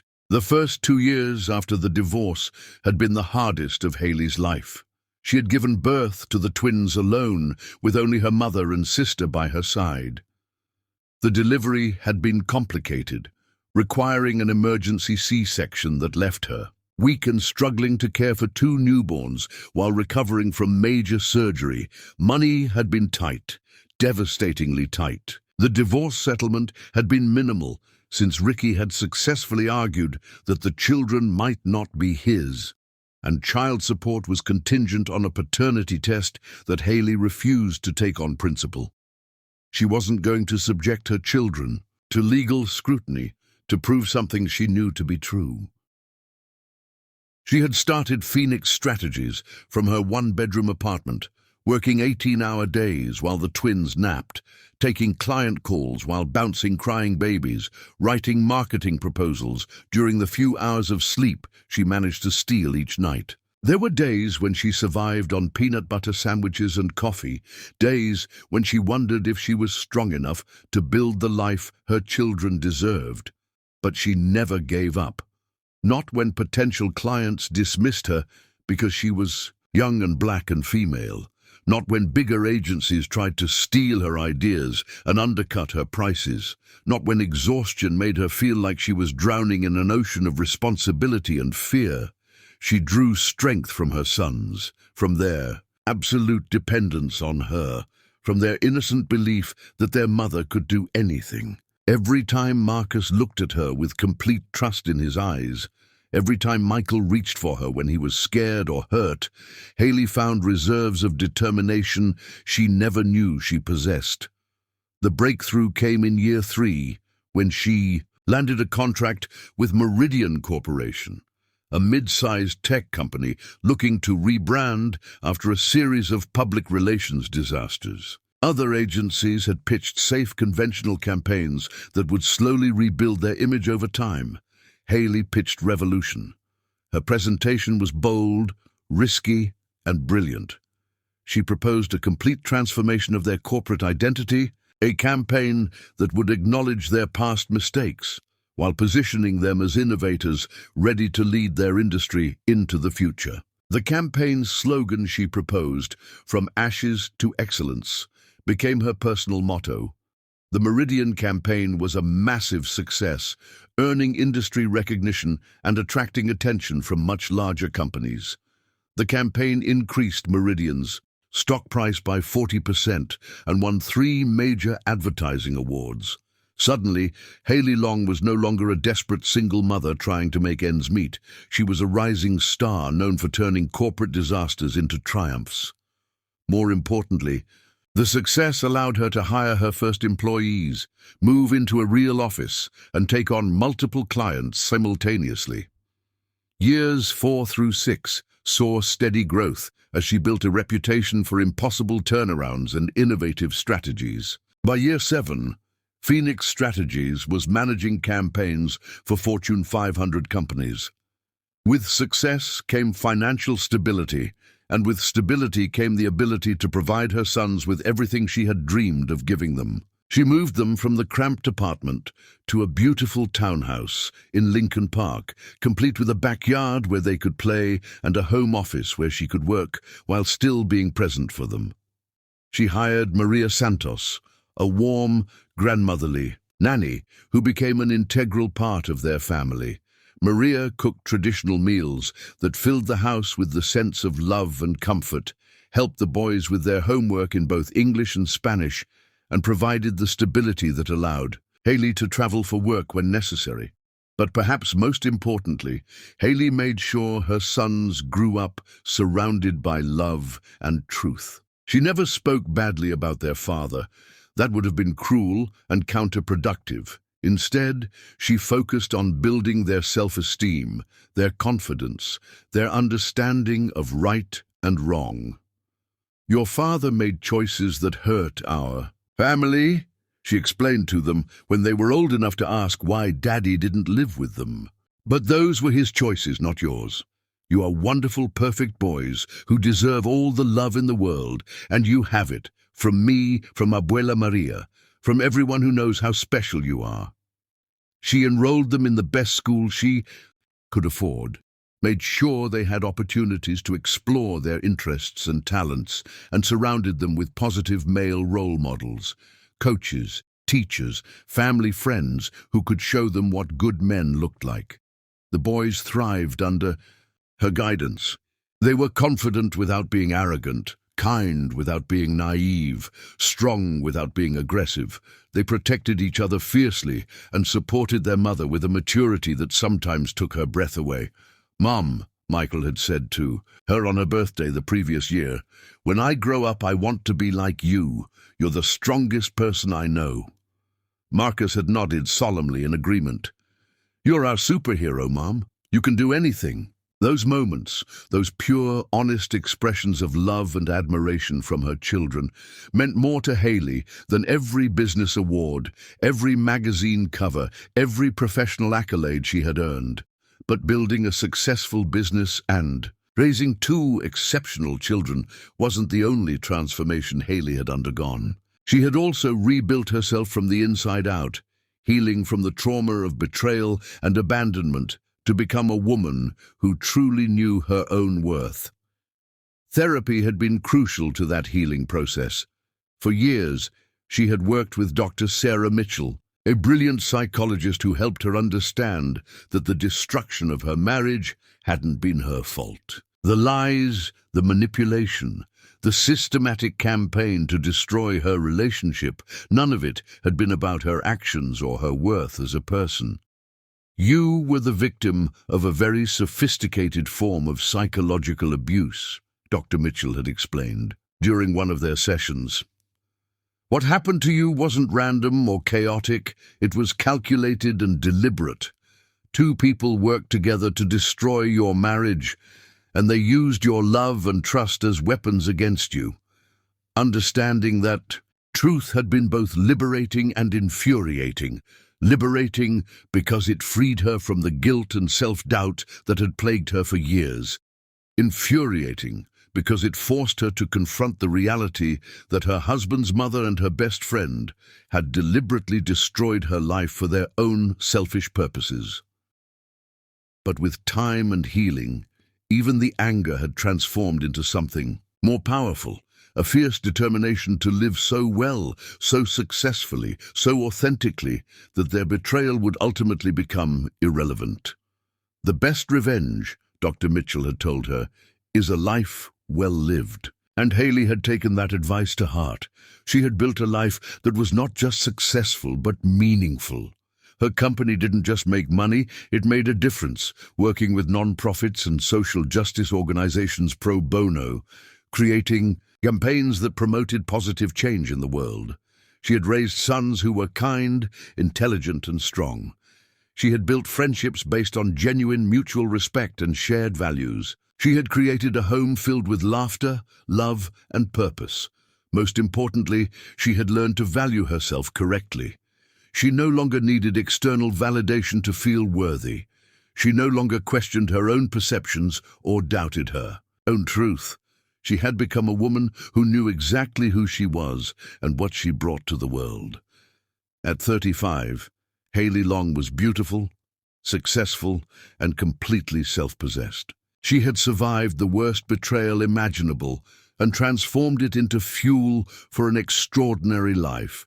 She was respected by her peers, adored by her children, and admired by everyone who knew her story. She had also learned to love again. Not romantic love, which still felt too risky, too vulnerable, but deep, meaningful friendships with people who had earned her trust over time. She had a small circle of close friends who knew her history and supported her journey, people who celebrated her successes and provided comfort during the inevitable challenges of life. And she had learned to enjoy her own company, to find peace in solitude, to appreciate the life she had built without needing anyone else's approval or participation. She was complete in herself, whole in a way she had never been, even during the happiest days of her marriage. The boys had learned about their father through court-mandated visits that happened twice a month, brief encounters in neutral locations, where Ricky could spend time with his sons without having to interact with Haley. The paternity test he had demanded during the divorce proceedings had confirmed what Haley had always known. Marcus and Michael were his biological children. She had agreed to the test on her lawyer's advice, knowing that fighting it would only hurt her case and delay child support payments her children needed. But biology and fatherhood were two very different things, and Ricky had never progressed beyond the most basic level of parental obligation. He paid his child support on time and showed up for his scheduled visits, but he had never formed any meaningful relationship with his sons. He was like a distant uncle who occasionally took them for dinner, not the engaged, loving father they deserved. The boys had learned to manage their disappointment about their father's emotional absence, largely because their mother had given them so much love and support that they didn't feel lacking. But they were also old enough now to understand that something was fundamentally wrong with a man who could look at his own children and feel nothing. "Why doesn't Dad love us the way you do?" Marcus had asked her just last month. Haley had chosen her words carefully, wanting to be honest without being cruel. "Some people have a harder time with love than others," she had explained. "It's not about you being unlovable. You are the most lovable children in the world. It's about his own limitations, his own fears, his own inability to open his heart. The way it should be opened. Will we be like him when we grow up?" Michael had asked, and Haley's heart had broken a little at the fear in his voice. "No," she had said firmly. "You will be like yourselves. You will be kind, loving, strong men who know how to give and receive love freely. You will be everything he couldn't be, because you have learned to love by watching how I love you." Standing in her office now, watching the sun set over the city she had conquered, Haley reflected on the journey that had brought her to this moment. The naive young woman who had believed love would be enough to overcome any obstacle was gone, forever. In her place stood a warrior, a survivor, a woman who had been forged by fire and emerged stronger than she had ever imagined possible. Tomorrow, she knew, would bring new challenges, new opportunities, new chances to prove herself and build upon the empire she had created. Her sons would continue to grow and thrive under her guidance. Her business would continue to expand and evolve. Her life would continue to unfold in ways that honored the strength she had discovered within herself. But tonight, she would go home, to her beautiful house, help her sons with their homework, cook dinner with Maria's assistance, and tuck two incredible little boys into beds they owned in a home they loved. She had risen from the ashes of betrayal and abandonment to build something magnificent. She was no longer a victim of other people's cruelty and manipulation. She was Haley Long, and she was unstoppable. Chapter 7. The Ultimate Insult. The wedding invitation arrived on a Tuesday morning in September, delivered through regular mail like a bomb disguised as ordinary correspondence. Haley was reviewing quarterly reports in her home office while the boys prepared for school, when Maria Santos entered with a troubled expression, holding an elegant cream envelope. "Senora Haley," Maria said softly, "this came for you. I think you should sit down first." Something in Maria's tone sent ice through Haley's veins. The older woman had been with their family for 4 years, and Haley had rarely seen her look so concerned. The envelope screamed expensive wedding stationery, thick, formal, with her name written in elaborate calligraphy. "What is it?" Haley asked, though part of her already knew. "The return address," Maria said quietly. "It's from Senor Ricky." The world seemed to stop for a moment. In 7 years, Ricky had never sent her anything directly except court documents and child support. Payments. Their communication was handled entirely through lawyers and the court-mandated co-parenting app that documented every interaction for legal purposes. Haley stared at the envelope as if it might explode in her hands. Her name was written in handwriting she didn't recognize, definitely not Ricky's familiar scrawl. Someone else had addressed this invitation, someone who had carefully written out Ms. Haley Long in flowing script that spoke of wedding planners and celebration. She opened it, slowly, her hands surprisingly steady despite the racing of her heart. The invitation slid out like a perfectly orchestrated slap to the face. "Mr. Richard Murray and Ms. Natasha Williams request the honor of your presence at their wedding ceremony." The words blurred in front of her eyes as the reality hit her, like a physical blow. Ricky was marrying Natasha. Her ex-husband was marrying her former best friend. The two people who had systematically destroyed her life were now celebrating their union and had the audacity to invite her to witness it. "Mia," Maria whispered, moving closer. "Are you okay?" Haley couldn't speak. She read the invitation again, hoping she had misunderstood, hoping it was some kind of cruel joke or mistake. But there it was, in elegant font on expensive cardstock. Ricky Murray and Natasha Williams were getting married in 2 weeks at the Palmer House Hilton, one of Chicago's most prestigious wedding venues. The date was October 15th, a Saturday afternoon ceremony followed by an evening reception. The same time of year Haley and Ricky had gotten married 8 years ago. Whether that was intentional or coincidental, it felt like another calculated cruelty. "Boys!" Maria called softly toward the hallway.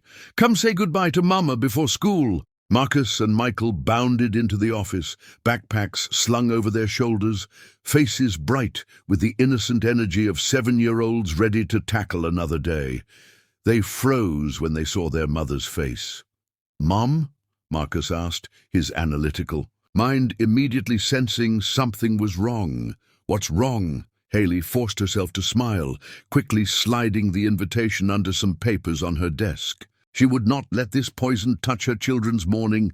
She would not allow Ricky and Natasha's betrayal to cast a shadow over her son's day. "Nothing's wrong, baby," she said, pulling both boys into a hug. "I just got some surprising news. That's all. Are you ready for your math test today, Michael?" "I studied all my multiplication tables," Michael said proudly. "Maria helped me practice during breakfast, and I finished my science project last night," Marcus added. "I can't wait to show Mrs. Peterson my volcano." Haley held them a moment longer than usual, drawing strength from their solid warmth, their uncomplicated love, their absolute trust that she could handle whatever the world threw at them.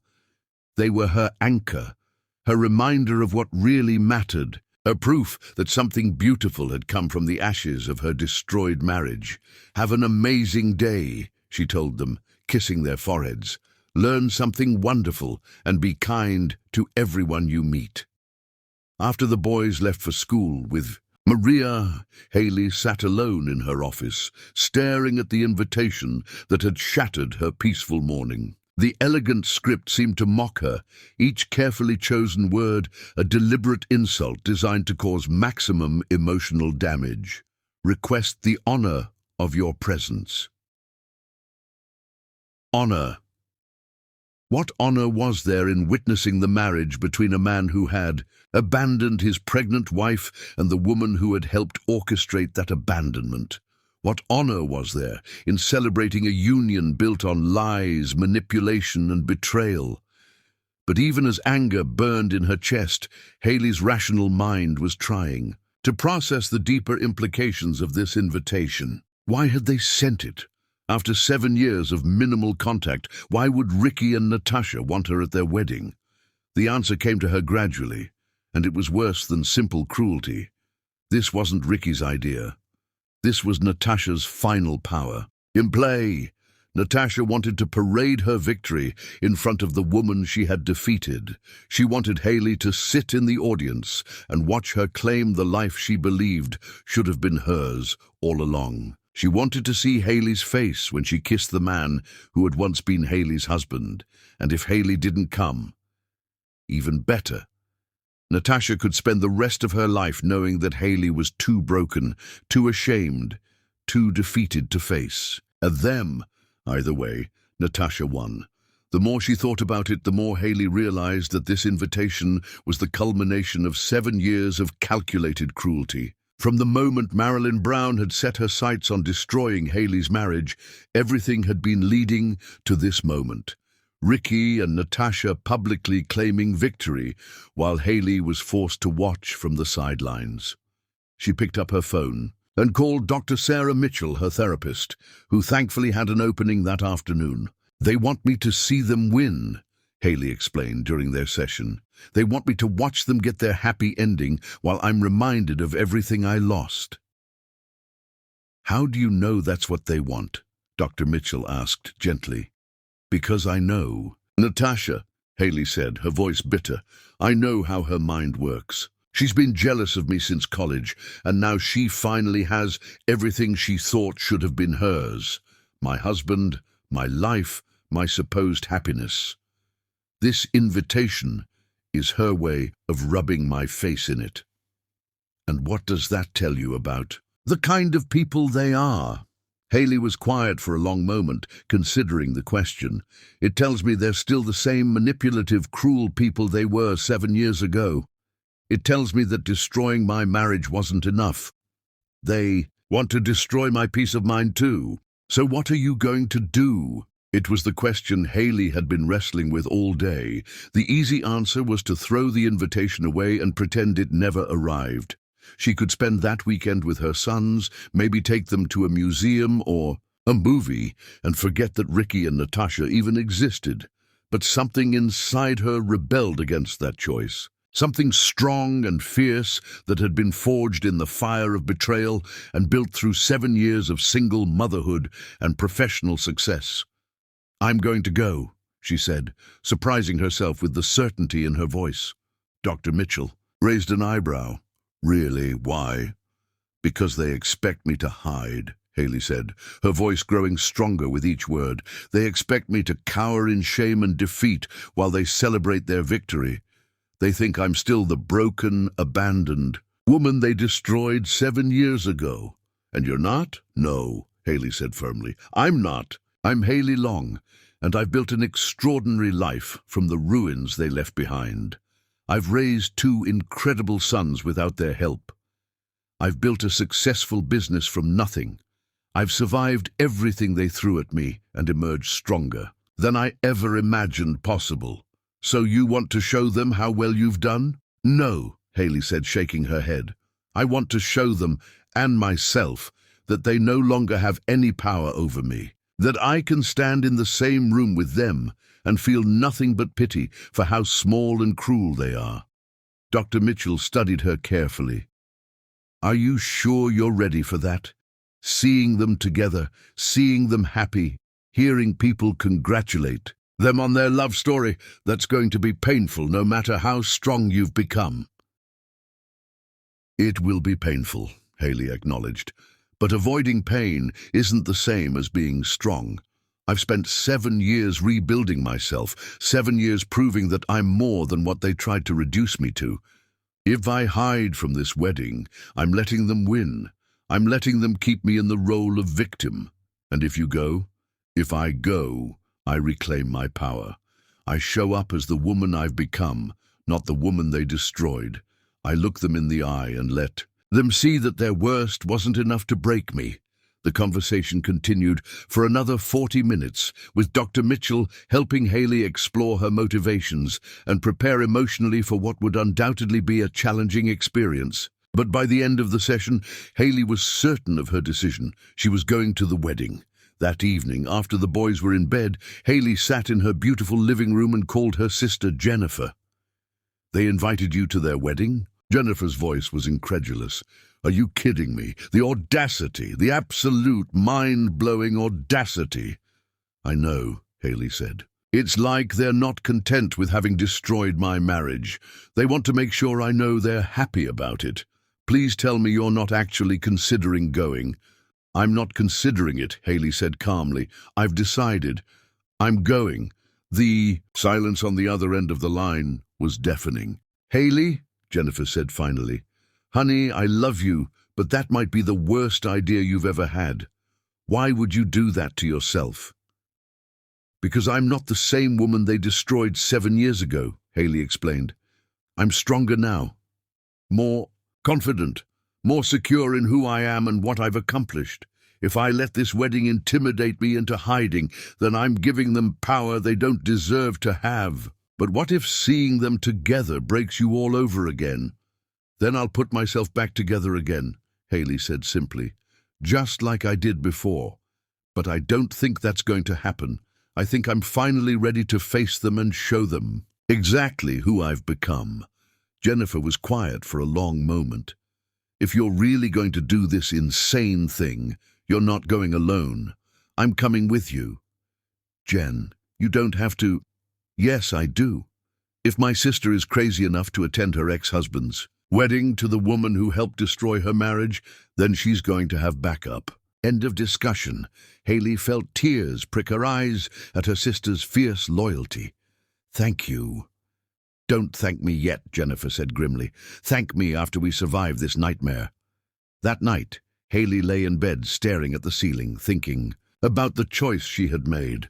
In 2 weeks, she would walk into a room full of people, celebrating the union of two people who had systematically destroyed her life. She would smile and be gracious while watching her ex-husband marry her former best friend. It would be torture.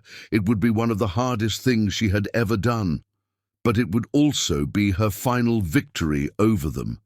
Because by showing up, strong, successful, beautiful, and completely unbroken, she would prove that their worst hadn't been enough to destroy her. She thought about her sons, sleeping peacefully in their rooms down the hall. They would spend that weekend with her mother, blissfully unaware of the drama their mother was voluntarily walking into. They would never know that she had chosen to face her past demons head-on, to prove, once and for all, that she was no longer anyone's victim. The wedding invitation sat on her nightstand, cream-colored and elegant and cruel. But for the first time since it had arrived, Haley looked at it without feeling pain. Instead, she felt something that surprised her: anticipation. She was ready to show Ricky Murray and Natasha Williams exactly what they had lost when they threw her away 7 years ago, and she was ready to show herself that she was finally, completely, triumphantly free. Chapter 8. Preparing for War. The 2 weeks between receiving the invitation and the wedding felt like preparing for the most crucial battle of Haley's life. But this wasn't a battle fought with weapons or harsh words. This was victory achieved, simply through being magnificent. "If we're doing this," her sister Jennifer declared the morning after Haley's decision, "we're doing it perfectly. You're going to walk into that wedding looking like absolute royalty." Jennifer had taken a week off work for what she dramatically called Operation Phoenix, referencing Haley's company name and her rise from the ashes. She approached the preparation with military precision, creating lists, scheduling appointments, orchestrating every detail of Haley's transformation. "This isn't about showing off," Jennifer explained, as they sat in Haley's kitchen, surrounded by fashion magazines and fabric swatches. "This is about armor. When you walk into that room, you need to feel so confident, so beautiful, so completely secure in who you are, that nothing they say or do can touch you." The first stop was Marcus Wainwright, Chicago's most exclusive personal stylist, whose client list included celebrities, politicians, and Fortune 500 CEOs. Jennifer had called in favors and paid premium rates to get Haley an emergency appointment. "Darling," Marcus said the moment he saw Haley, his eyes lighting up with professional excitement. "You are stunning, absolutely stunning. Tell me what we're working with here." Jennifer had briefed him on the situation: divorce, betrayal, the need to look absolutely devastating without appearing to try too hard. Marcus listened with the intense focus of an artist planning his masterpiece. "We want elegant," he mused, circling Haley like a sculptor studying his marble. "Powerful but not aggressive, beautiful but not desperate. We want everyone in that room to look at you and think, 'My God, how could anyone let that woman go?'" The dress they chose was a masterpiece of subtle warfare, deep emerald green silk that complemented Haley's skin tone perfectly, with a silhouette that celebrated her figure without being provocative. The design was sophisticated and timeless, the kind of dress that would make other women wish they had her stylist and make men remember why they had fallen in love with their wives. "This color," Marcus explained, "represents growth, renewal, and prosperity. You're literally wearing your success. And the cut, it's confident without being flashy, elegant without being stuffy. You'll be the most beautiful woman in the room, but in a way that feels effortless." Next came the accessories, a delicate necklace with emeralds that caught the light without screaming for attention. earrings that complemented her face shape and hair, a clutch bag that was both practical and elegant. Every piece carefully chosen to create a complete picture of success and sophistication. Remember, Marcus said as they finalized the ensemble, fashion is psychology. When you feel beautiful, you carry yourself differently. When you know you look amazing, your confidence radiates from within. That's your real weapon here. Not the dress, not the jewelry, but the unshakable belief in your own worth. The appointment with celebrity makeup artist Sofia Rodriguez came next. Sofia had worked with A-list actresses and red carpet events, and she understood the assignment immediately. "We want you to look like the most beautiful version of yourself," Sofia explained, as she studied Hailey's bone structure in the ring of professional lighting. "Not different, not dramatic, just absolutely perfect. Like you woke up looking flawless and decided to get married yourself." The makeup session was transformative. Sofia enhanced Hailey's natural beauty with subtle techniques that made her skin glow like she was lit from within. Her eyes were defined but not overdone. Her lips were perfect but natural-looking. The result was stunning. Hailey looked like herself, but as if she had been touched by magic. "When they see you," Sofia said, stepping back to admire her work, "they're going to remember exactly what they lost. And more importantly, you're going to remember exactly who you are." Hair was handled by Antoine Dubois, whose salon was booked months in advance, but who made an exception after Jennifer's persuasive phone call and generous deposit. Antoine studied Hailey's face and neckline before creating an elegant updo that was both classic and contemporary. "We want sophistication," he explained as he worked, "but not severity. Elegance, but not stiffness. You want to look like you could grace the cover of Vogue or run a board meeting with equal ease." The final result was breathtaking. Hailey looked like royalty, not the overdone, trying too hard kind, but the natural, born-to-it kind. Every detail worked in harmony to create an overall impression of success, confidence, and understated power. But the physical preparation was only part of the battle plan. Jennifer insisted on emotional and psychological preparation as well. "You need to be ready for anything," she warned during one of their strategy sessions. "They might ignore you completely. They might be coldly polite. They might try to provoke you. You need to know exactly how you're going to respond to every possible scenario." They role-played different interactions, with Jennifer playing various parts. Ricky, Natasha, Marilyn Brown, wedding guests who might recognize Hailey from the society pages or business magazines. They practiced responses to potential insults, awkward questions, and unexpected emotional triggers. "If Ricky tries to talk to you alone," Jennifer instructed, "you remain polite but distant. You congratulate him on his marriage and excuse yourself. No matter what he says, you don't engage in personal conversation. If Natasha approaches you," she continued, "you're gracious but cold. You thank her for the invitation and comment on how lovely everything looks. Then you move away. Do not let her bait you into anything resembling a real conversation. And if Marilyn Brown says anything to you at all," Jennifer's voice turned hard, "you remind yourself that she's a bitter old woman whose greatest achievement was destroying her son's first marriage. You pity her, you don't fear her." The psychological preparation also included daily affirmations and visualization exercises. Every morning, Hailey spent 10 minutes standing in front of her mirror, reminding herself of her accomplishments, her strength, her worth. "I am Hailey Long," she would say to her reflection. "I am a successful businesswoman. I am an excellent mother.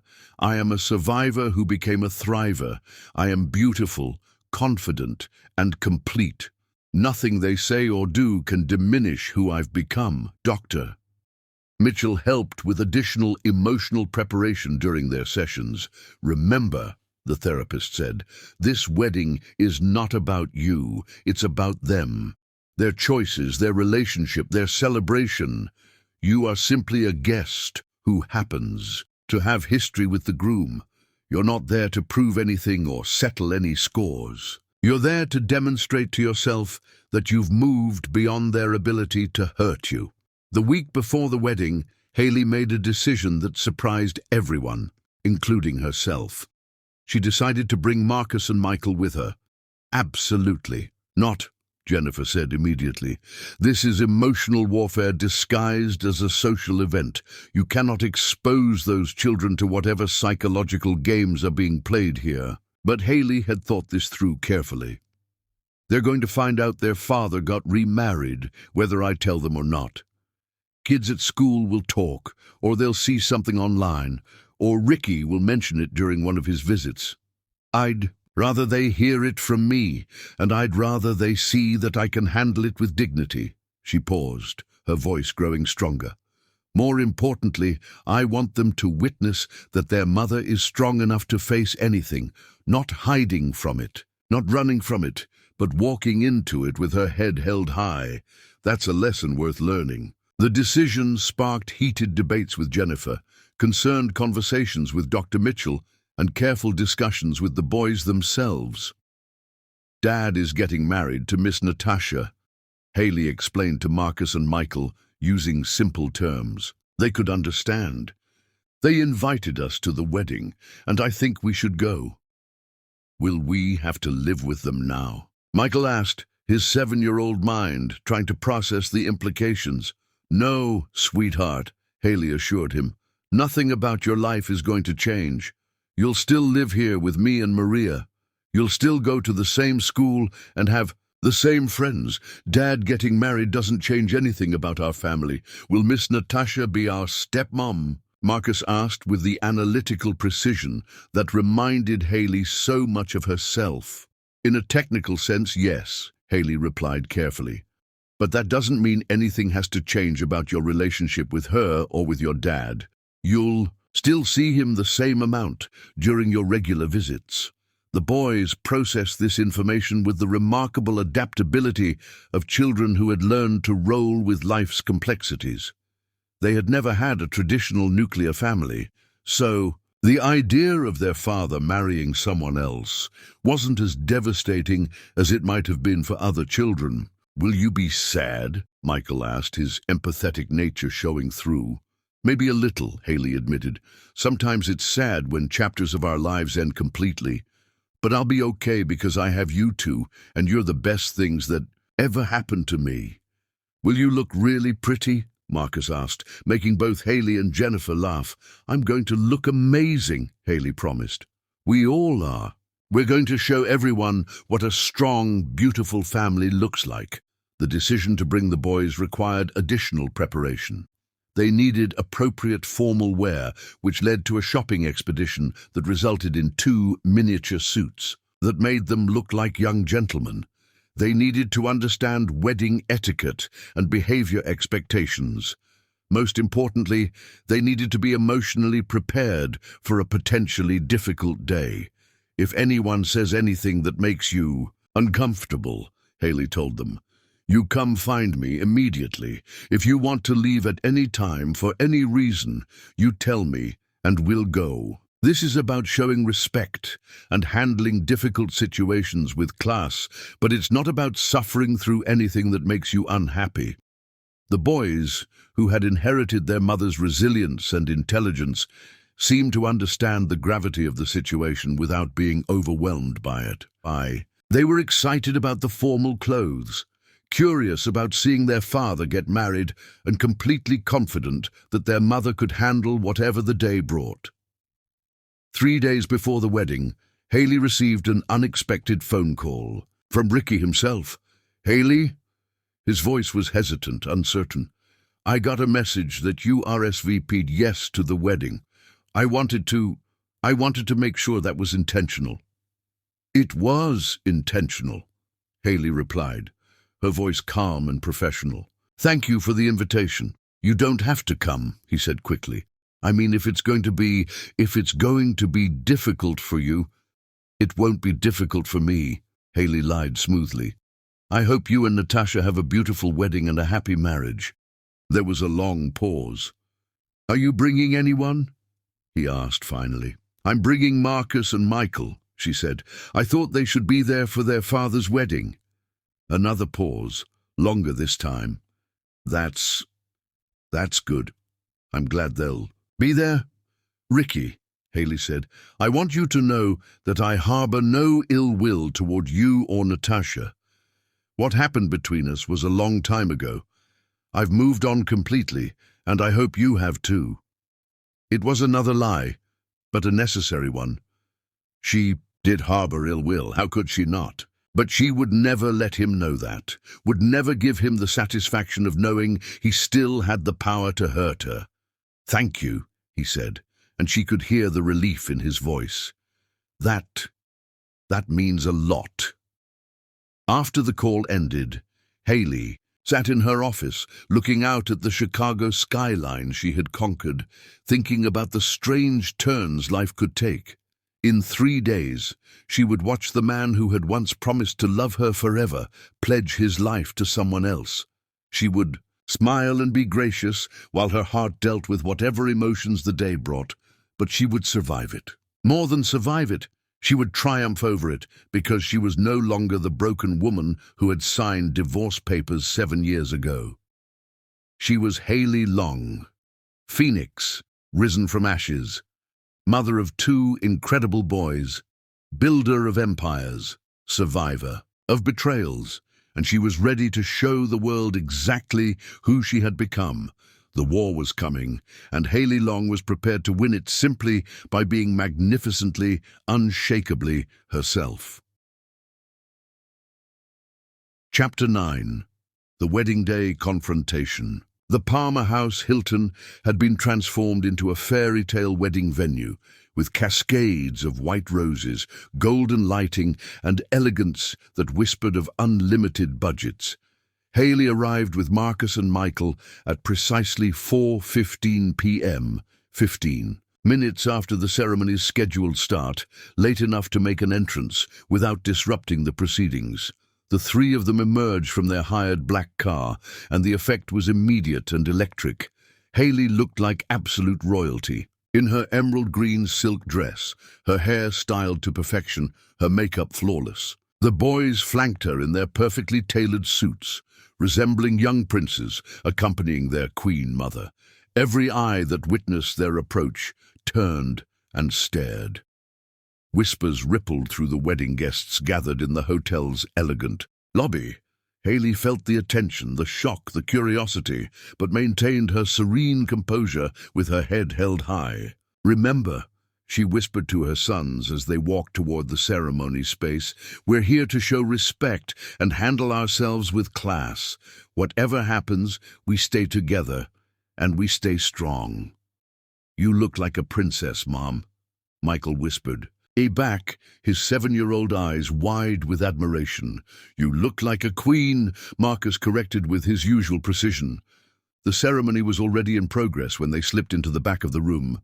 Haley chose seats in the last row where they could observe without drawing attention, where they could leave quickly if necessary. From their vantage point, she could see everything: the elegant decorations, the perfectly dressed wedding party, the backs of hundreds of guests. And at the altar, she could see Ricky in his black tuxedo, standing next to Natasha in what had to be a designer wedding gown that cost more than most people's cars.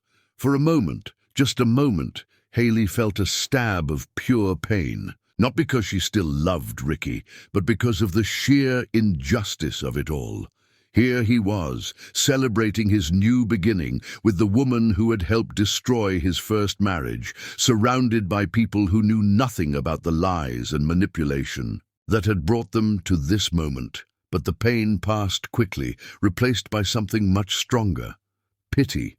Pity for a man so weak that he had allowed others to poison his mind against his wife. Pity for a woman so consumed with jealousy that she had destroyed her best friend to get what she wanted. The ceremony was traditional and elegant, with all the pomp that money could buy. When the officiant pronounced them husband and wife, when Ricky kissed his new bride while the crowd erupted in applause, Haley felt nothing but detached observation. She clapped politely along with everyone else, her face wearing a pleasant expression that revealed nothing. "Is that really Dad?" Marcus whispered, studying the man at the altar with curious eyes. "Yes, baby," Haley whispered back. "That's your father." "He looks different," Michael observed with the brutal honesty of childhood. He did look different, older, softer somehow, diminished. The confident, passionate man Haley had married was gone, replaced by someone who seemed smaller, less vital.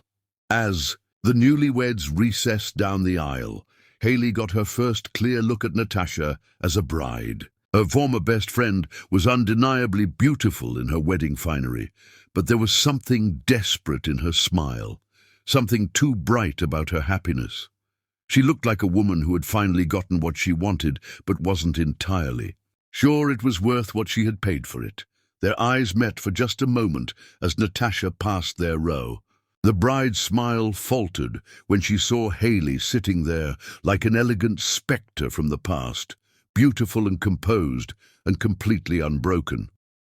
The cocktail hour was held in the hotel's opulent ballroom. Haley moved through the crowd with practiced grace, making polite conversation with strangers who recognized her from business magazines or society pages. "Haley Long!" exclaimed Patricia Winters, a prominent Chicago socialite. "What a surprise to see you here. You look absolutely stunning." "Thank you, Patricia," Haley replied smoothly. "It's a beautiful wedding. And these must be your sons," Patricia continued, smiling down at Marcus and Michael. "They're so handsome. They have their father's eyes." The boys performed perfectly, shaking hands and making polite conversation with the ease of children raised. To handle adult social situations, Haley felt a surge of pride at their poise and confidence. Similar interactions played out throughout the cocktail hour. People approached Haley with curiosity and fascination. The story of her presence at her ex-husband's wedding to her former best friend was too delicious for Chicago's social scene to ignore. "She's magnificent," she heard someone whisper as she passed. "I can't believe she actually came, and she looks absolutely incredible. Look at her children, they're beautiful and so well-behaved." "Ricky Murray is an idiot," a third voice added bluntly. "How do you leave a woman like that?" The whispers followed her everywhere, but Haley pretended not to hear them. She was focused on her performance, maintaining the perfect balance of dignity and detachment. The reception dinner was held in the grand ballroom, with round tables dressed in white linens and gold accents. Haley and the boys were seated near the back, close enough to observe, far enough to avoid intimate interaction with the wedding party. The meal was elegant and perfectly executed, the atmosphere festive and celebratory. But Haley could feel tension building as the evening progressed. She noticed Marilyn Brown across the room, resplendent in navy blue, accepting congratulations. She noticed how Marilyn's eyes kept drifting to Haley's table, how her smile would tighten whenever she looked in their direction. She noticed Natasha growing more animated as the champagne flowed, her laughter becoming louder, her gestures more dramatic, and she noticed Ricky becoming quieter, more subdued. He looked like a man going through the motions rather than living his dream. The speeches began during dessert. Natasha's father gave a traditional toast. Ricky's best man delivered a humorous speech about friendship and love. But it was Marilyn Brown's speech as mother of the groom that changed the entire energy of the room. Marilyn rose from her seat at the head table, microphone in hand, wearing the smile of a woman who believed she had finally won a long war. She thanked the guests, praised the bride's beauty, and spoke about her son's happiness with maternal pride. But then her eyes found Haley across the room, and her speech took a darker turn. "I'm so grateful," Marilyn said, her voice carrying clearly through the ballroom, "to see my son finally married to a woman who truly loves him, a woman who puts his happiness before her own ambition, a woman who understands what real commitment means." The words were carefully chosen, each one a deliberate insult aimed directly at Haley. Around the room, guests began to shift uncomfortably. Sensing the undercurrent of cruelty, Marcus looked up at his mother with confusion. "Mum, why is she talking about you like that?" "She's not talking about me, baby," Haley whispered back, though they both knew she was lying. "Some people think marriage is about taking," Marilyn continued, her voice growing stronger. "About what you can get from your partner, what they can do for your career, your status. But real love is about giving, about sacrifice, about putting your family first, always. I'm so proud of my son for having the courage to recognize when something isn't working, for having the strength to walk away from a toxic situation and find real happiness." Haley knew she had to leave. The insults were becoming too pointed, too vicious. But as they began to rise, Marilyn's voice cut through the room like a blade. "Of course, we should acknowledge that my son's first wife is here tonight," she announced with false graciousness. "How generous of her to come and celebrate his happiness with someone so much better suited to him." The ballroom fell into complete silence. Every head turned to look at Haley, who stood frozen, her children pressed close against her sides. That was when Natasha Williams-Murray made her fatal mistake. The new bride rose from her seat, champagne glass in hand, her face flushed. "With alcohol and triumph, I'd like to add something," Natasha announced. "I want to thank Haley for coming tonight. It takes real class to attend your ex-husband's wedding to your former best friend." The words hung in the air like poison. The cruelty was so blatant that guests actually gasped audibly. But Haley Long had survived worse than this. She straightened to her full height, her hand still protectively on her son's shoulders, and looked directly at Natasha with calm, steady eyes. "Thank you for the invitation," she said, her voice carrying clearly through the silent room. "It's a beautiful wedding. I hope you both get exactly what you deserve." The words were polite on the surface, but everyone understood the deeper meaning. Haley turned to leave, her sons flanking her like young princes, her head held high with dignity. But Marilyn Brown was not finished with her revenge. As Haley walked toward the exit, Marilyn intercepted her path, moving with swift purpose. "How dare you?" Marilyn hissed, her voice low but carrying in the silent ballroom. "How dare you come here and try to ruin my son's wedding day?" Haley stopped and looked at the older woman with calm eyes. "I came because I was invited. I've done nothing but show respect and courtesy all evening. Your very presence here is an insult," Marilyn spat back. "You destroyed my son's happiness once. I won't let you do it again." "Mrs. Brown," Haley said quietly, aware that every person in the room was watching, "I think you should step aside and let me leave with my children." But Marilyn Brown had spent 7 years nurturing her hatred, 7 years feeding on resentment, 7 years planning her ultimate revenge. The sight of Haley standing there, beautiful, successful, unbroken, triggered something primitive and uncontrollable. All her careful planning crumbled in the face of pure, irrational rage. "You think you're so much better than everyone else," Marilyn continued, her voice rising dangerously.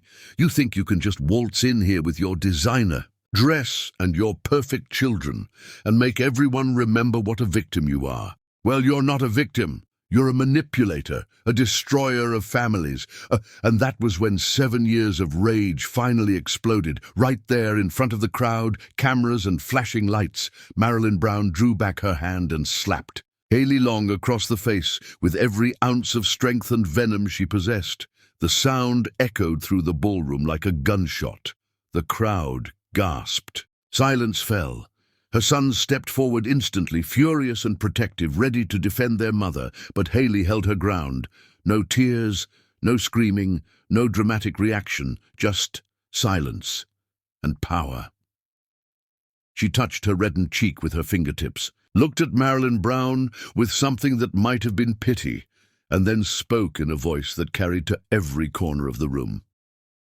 "Thank you," she said quietly, "for showing everyone exactly who you really are." And then she turned to her sons, placed a gentle hand on each of their shoulders, and walked out of that ballroom with more dignity than anyone in that room had ever seen. Behind her, the silence gradually gave way to shocked whispers, horrified gasps, and the unmistakable sound of a celebration dying a sudden, ugly death, because in that moment, Marilyn Brown hadn't destroyed Haley Long. She had revealed herself as the monster she had always been, and Haley Long had proven once, and for all, that she was unbreakable. Chapter 10, The Crown of Victory. The aftermath of Marilyn Brown's public assault spread through Chicago's social circles like wildfire, but not in the way she had intended.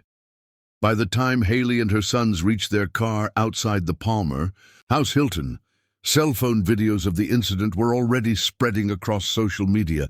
The image of an elegant woman being slapped by a vindictive older woman while two young boys watched in horror sparked immediate outrage. But Haley remained unaware of the digital storm. She focused entirely on her sons, who sat in stunned silence as their car pulled away from the hotel. "Mom," Marcus said finally, his 7-year-old voice trembling. "Why did that lady hit you?" Haley reached over and took both boys' hands, her cheek still stinging, but her heart steady and strong. "Sometimes people do terrible things when they're full of hate and pain. Mrs. Brown is a very unhappy woman who has spent years blaming others for her own problems." "But you didn't do anything wrong," Michael protested, his young face flushed with indignation. "You're right, baby. And that's exactly why I didn't hit her back or yell. When someone shows you who they really are, the best thing you can do is let everyone see the difference between you and them." Marcus, with his analytical mind, was processing the evening with remarkable maturity. "Everyone saw that she was mean and you were kind. Everyone saw that she lost control and you stayed strong," Michael added, admiration shining in his eyes. "That's right," Haley confirmed. "Sometimes the greatest victory is simply being yourself when others are being their worst selves." Back at the Palmer House Hilton, the wedding reception was disintegrating into chaos. The moment Haley left, guests erupted into shocked conversation. The elegant celebration Natasha had planned for months was overshadowed by the ugly display of cruelty they had witnessed. "Did that really just happen?" Patricia Winters whispered to her husband. "Did Marilyn Brown actually assault Haley Long in front of 200 people?" Around the room, similar conversations unfolded. Guests who had come to celebrate a wedding were instead discussing public cruelty. Many were already posting about it, expressing outrage at what they had witnessed.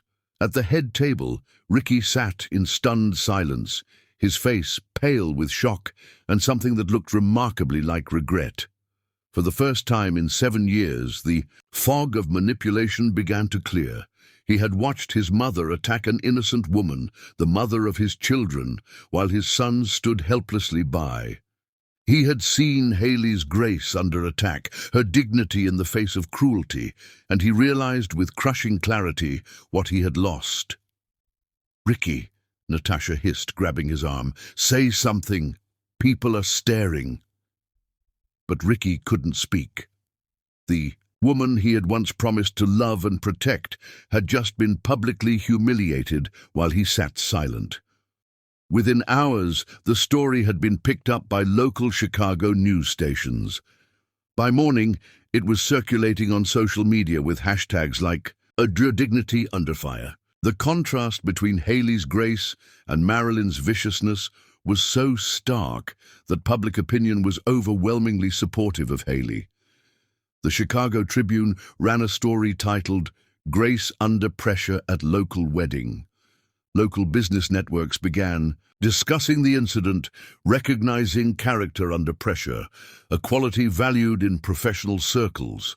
Within days, 3 major companies reached out to Phoenix Strategies, What happened at that wedding showed us exactly who Haley Long is, explained Rebecca Chen, VP of Marketing for a Fortune 500 technology company. That's the kind of person we want representing our brand. But Haley was most moved by her community's response. Letters of support arrived daily. Parents at her son's school approached her with admiration. "You showed my daughter what real strength looks like," one mother said.